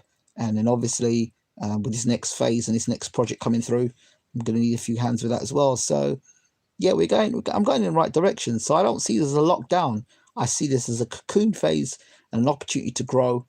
And the world's changing. My world's changing so much with the sort of influential people that are doing great things in the world. Look at the top 5 people in your life. That'll give you an indication of where you're going in your life, the sort of money you'll be earning, and the sort of company you're keeping. Take a look. and that will give you an idea of where you're at. If you want to hear more of the stuff that I talk about, like this sort of talk, and you're interested in it, I've done a three videos at the moment called "Change Your Thoughts, Change Your World." It's based on a book that my bishop wrote. So if you want to check a look at it, check it out, have a listen to it.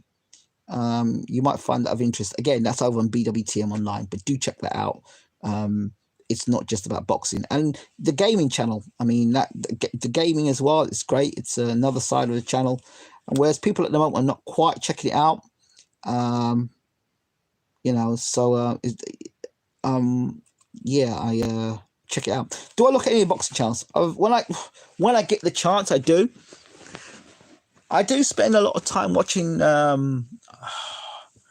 do occasionally watch Hatman. Occasionally, not as much as I used to. I just don't have the time for it. I don't watch the boxing channels as much as I used to. Now, when I was starting up, and when I first started watching boxing on YouTube, the Big Ragu, Garji Grill Boxing, the original group there. Who else?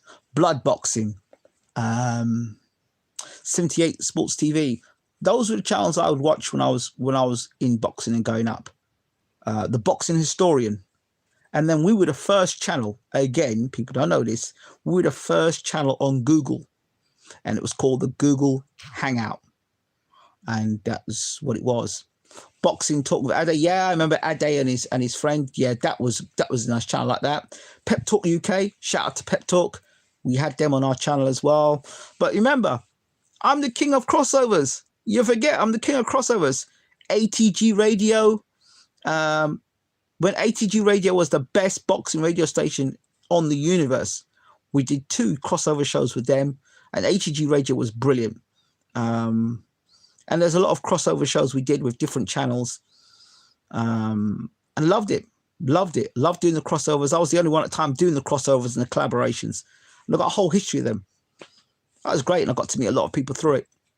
Again, it was a phase, and I enjoyed it, really enjoyed it. It's just having the time to do it. And I think Mr. Boxing Today, what a legend. Mr. Boxing Today, absolute legend. I like Mr. Boxing Today, absolute legend.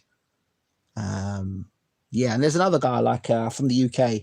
When I get a chance to listen to him, I can't remember his name again. He's doing really well for himself. If you all check out my crossover show of Sporting Icons, check that interview out as well. That's quite interesting as well. The crossover discussion with Sporting Icons. If you haven't seen it, check that out as well. Yeah, Wingy's okay. A lot of these guys though have unfortunately, for one reason or another, not stood the test of time. And some people will come on your channel, get the opportunity, get their little bit of limelight, and then decide to go and do their own channel afterwards and try and think that they can spit on you while they're going to do their own channel. And it doesn't work that way, because the universe doesn't allow that stuff. It comes back to bite you. Yeah, boxing gossip, I like that. Mr. Boxing Today, I got a lot of time for. I've got a lot of time for people who build.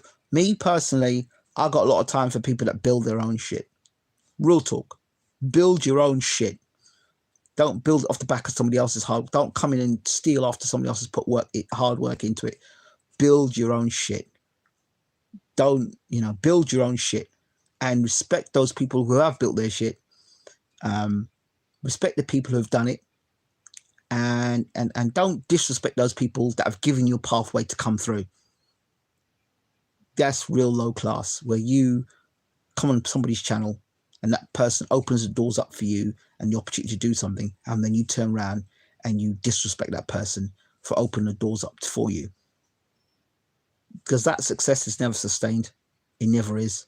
I've been doing this over 10 years now, and it's never sustained. It doesn't last. Come back to me after 10 years and we'll have a conversation about it. Yeah, 10 years. And I've seen it all. I've seen them come high. I've seen them come low. And, it was interesting. 2019, if you go back and look at the channel, I was invited to YouTube. How many people do you know get invited to YouTube parties? I mean, it's great. And it's not about now. it's not about views. I don't care about views. I'm more interested in who's watching as opposed to how many people are watching, you know. And I know views, your channel can have campaigns and people pay for your views. So views don't tell me anything. Who's watching? What the caliber of people watching your shows? When you get journalists and big time presenters that say, I watch your show, I've watched your stuff, that means more to me. When your haters turn around and they whisper things and say, oh yeah, do you know the other day this person was doing this, the other person day that was happening, this person said this to you, and that person said that to you, or this person hates your channel, and you see the position that they're in, or then you know that when people are taking your interviews and taking words off your interviews and using them for their own commentary purposes, and then when they see you, they don't even want to give you credit. That stuff is sly. That stuff is just underhanded and just, well, good luck to you. If that's the way you want to do your business, then fine. But nobody profits from that. Nobody profits from that. Absolutely none. Boxing Squared like him. But these people, a lot of these people, no disrespect to them, but a lot of these people, they when the pressure's on them, they can't handle they can't handle it. And there's some of the people that will criticize you and say, you can't do this and you can't do that. And then when the test of time comes, they themselves, for some reason, they duck out. So I'm not disrespecting anybody here. I'm just saying it as it is. Not, other people leave for different reasons. I'm not slagging anybody off. I'm just saying it is as it is. Some people just cannot hack it. You understand? They can't. And I'm not knocking anybody for that. Let's see what's going on here. So I'm not knocking anybody. I'm just saying it as it is.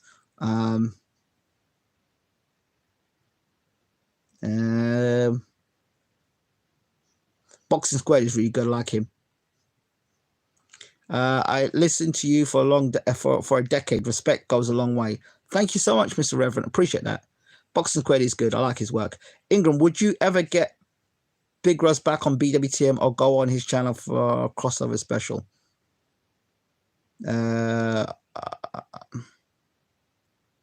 Who knows?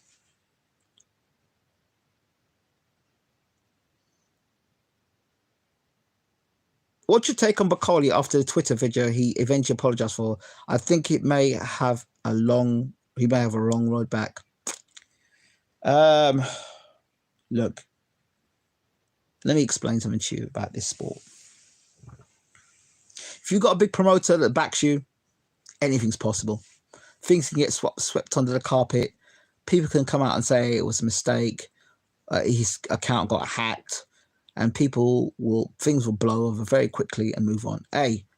Didn't Barry Hearn not too long ago talked about slave masters and being a slave master? Did you not mention that? That got blown under the carpet real quickly, and people moved on for it. So, look.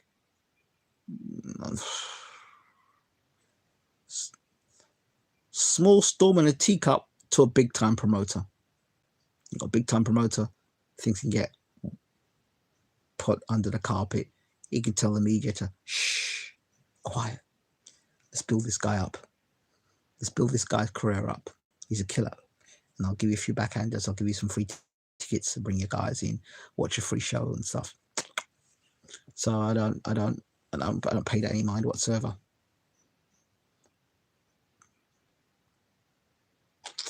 I like Scott Fitzgerald. I like him a lot. The guys in boxing I really like, and I like Scott Fitzgerald as a fighter. I call him the British Gatti. British Arturo Gatti.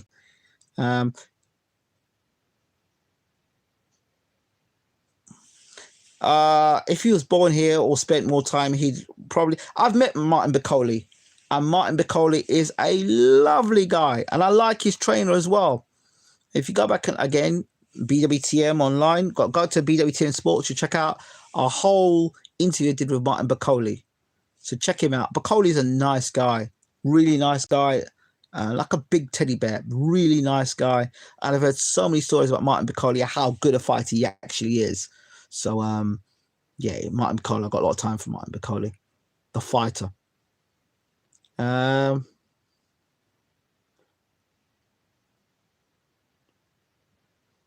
Anthony Fowler, Ahara Davis. Let's see, is this here? Fowler is 154. Ahara is 140. Silly fight. Well, not really. It's not a silly fight. If Fowler can come down to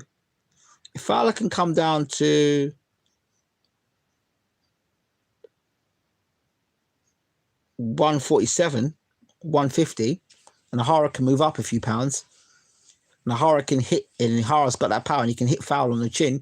I mean, it's a damn good fight. Yeah, Byfield disappeared as well. That's a shame. A lot of people say they'd pick Ahara if it was on 150. I'd pick Ahara. I'd pick Ahara as well. You know, so surely Fowler can't make 147 though. Yeah, make it 150 then. Make it 150 pounds. I mean, when Ahara rehydrates, I don't think he's 147 pounder. No chance. When Ahara rehydrates, he might rehydrate up to 160 or 154. So I don't know. Any idea what happened to Bradley Skeet, mate? He's gone quiet. Good question. I don't know. Hi, Darren. I hope you're well, by the way. Didn't acknowledge you earlier. Hello. Forget about Skeet.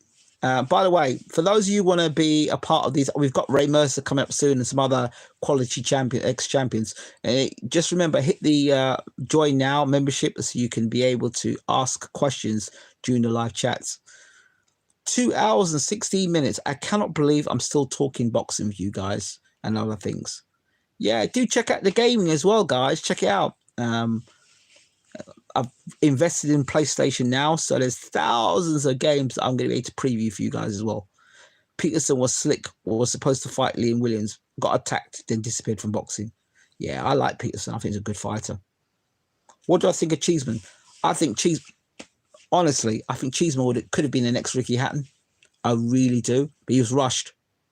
If Cheeseman was under Warren, I don't know about Warren now because Warren is under pressure, just like Eddie is, to produce pay-per-view champions because of money and networks.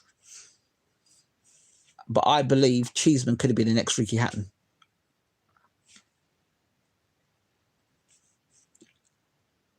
I'm sorry, I don't watch Liam Williams that much.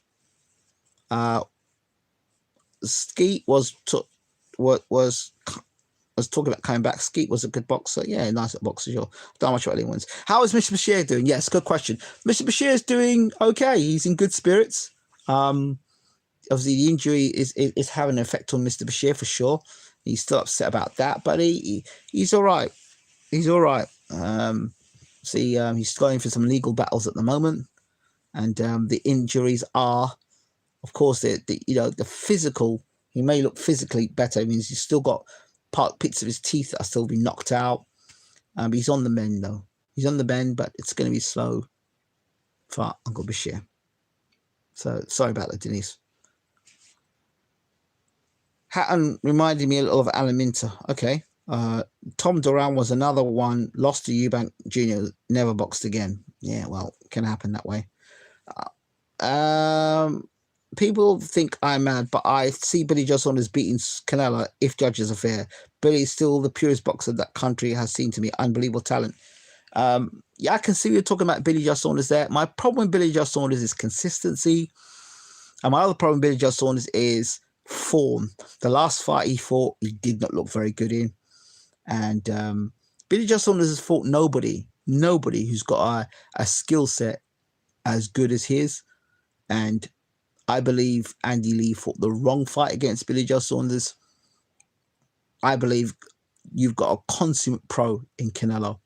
And while Saunders may have a skill set, I don't think he's disciplined enough over 12 rounds to beat Canelo.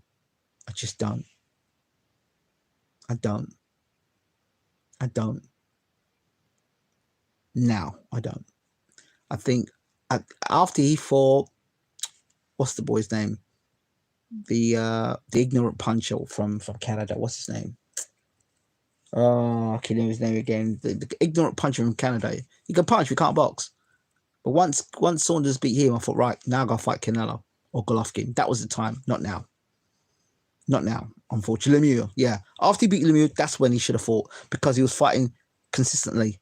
too up and down, not consistent enough. And boxing is about consistency, timing, and fighting regularly. And if Billy Joe Saunders goes and fights Canelo now after this layoff, going to get absolutely smashed. Lemieux, absolutely smashed. I'm sorry. He needs consistency. I love Billy, but he needs consistency. I'm talking about the boxer. I'm not talking about the antics outside. When I talk about I love fighters, I'm talking about what they do in the ring. And I will be specific outside the ring. Like Callum Smith, I like the way he walks. Like he's got a real bounce about him. I like the walk. George Groves does that sort of work as well. Man about town. I like that. It's character. But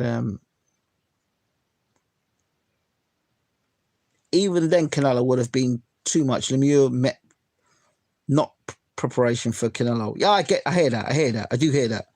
I hear that. But what I'm saying to you is boxing and consistency. In boxing, you've got to be consistently boxing regularly. Timing, sharpness, fitness, confidence, all those things.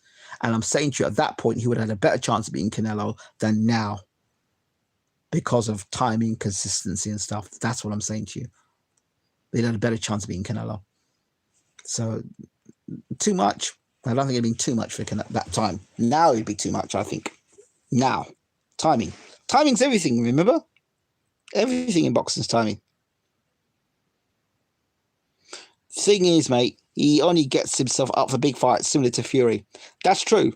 But the difference between him and Fury is Fury actually has fought a great fighter in Vladimir Klitschko, and he's beaten Vladimir Klitschko. Billy Joe Saunders has fought Chris Eubank Jr. and David Lemieux and Andy Lee. That's a huge difference. Fury actually followed through and was inconsistent only through obviously the PD stroke, whatever else it was going on then. But for the most part, Fury's fighting regularly and slowly moving up the rankings and fought for a world title against Klitschko. And actually, he said he wanted to fight Klitschko, and he fought Klitschko. You understand? He fought Klitschko. Saunders has not fought that big fight yet. If you look at Saunders, he's not fought that big fight to say, yeah, that's a tasty fighter. For the most part, all the guys Billy Joe Saunders fought, he was there to beat. You know what I mean? So I'd like to see Saunders fight Charlo, fight Andrade. I thought Andrade was going to beat him. Canelo, Golovkin. I'd rather see him fight Golovkin than Canelo. I think Billy Joe Saunders' style of boxing would be more suited against Golovkin than Canelo. Because I don't think Golovkin's IQ is that great. I don't think his IQ is that great against top-level fighters. And he hasn't really knocked out any real top-level fighters, Golovkin, if you look at it. He's only not, you don't talk about the Kell Brook fight, but he's never knocked out any real world-class top fighters, top-notch. He hasn't. And he's always struggled against guys who move, and he's getting slower and older. And I believe Saunders should fight Golovkin now. I would swerve the Canelo fight and fight Golovkin, pull Golovkin up to super middleweight and fight him there. So he'd even be down more slower. And yeah, that's a great fight to have. Do not fight Canelo.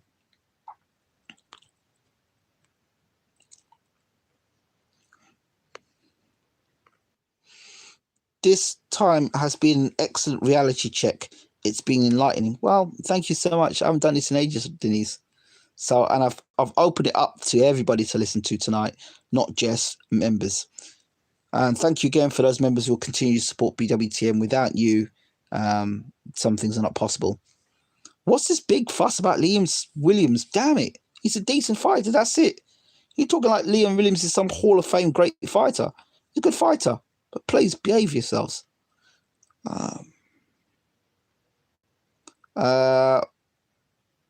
Saunders versus Jacobs. Yeah, I'd like to see that fight. Billy Joe Saunders, I loved. My friends know his father, highly respected man. It's curtains at elite level for Billy now, and it's well.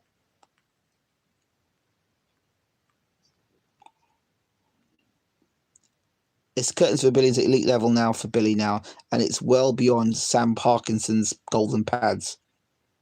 Okay. Saunders v Jacobs. Don't rate Jacobs that highly. I think he's a decent fighter. He's an average middleweight at best. Danny Jacobs. Average middleweight at best. 1-on-1. I'm quite excited. Oops. Oh, sorry. Okay. One I am quite excited about now at middleweight is Liam Williams. Him versus Eubank Jr. will be war. I'm not a big Liam Williams fan. I think he's a decent fighter, but I don't see anything that's got me going wow to. GG can't beat elite anymore. I don't. That's what I think. So Devonchenko's a decent fighter, nothing great. Devonchenko's a decent fighter, nothing great because he did well against Golovkin. But damn it, Kell Brook was doing well against Golovkin. Um, William Monroe was doing good against Golovkin, but that don't make him a great fighter. Yeah, Williams is a good fighter, but he's not an elite pro. Please stop talking about him. Please stop the Liam Williams. Please stop it. Stop it. He's a decent fighter, but just he's not. There's talking elite and being elite. Who's Liam Williams' best win, please? Can somebody please let me know who Liam Williams' best win is?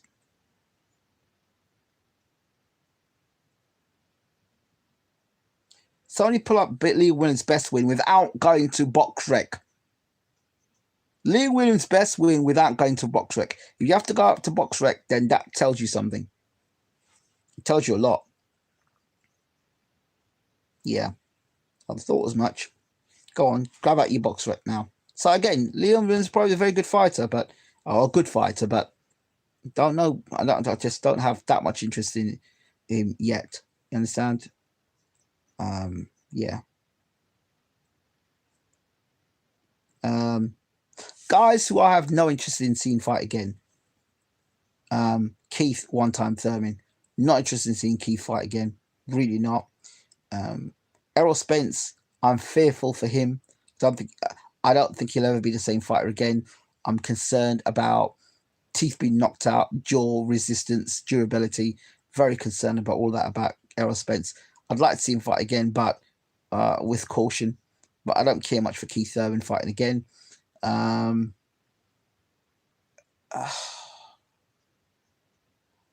Like Carl Frampton, but I think he is very much. I think he's washed as well. In terms of elite fights, but maybe he'll prove me wrong. Maybe the rest will do Frampton good. But ever since he got beat by Leo Santa Cruz in that second fight, Frampton's not been the same fighter. I don't want to see Amir Khan fight again.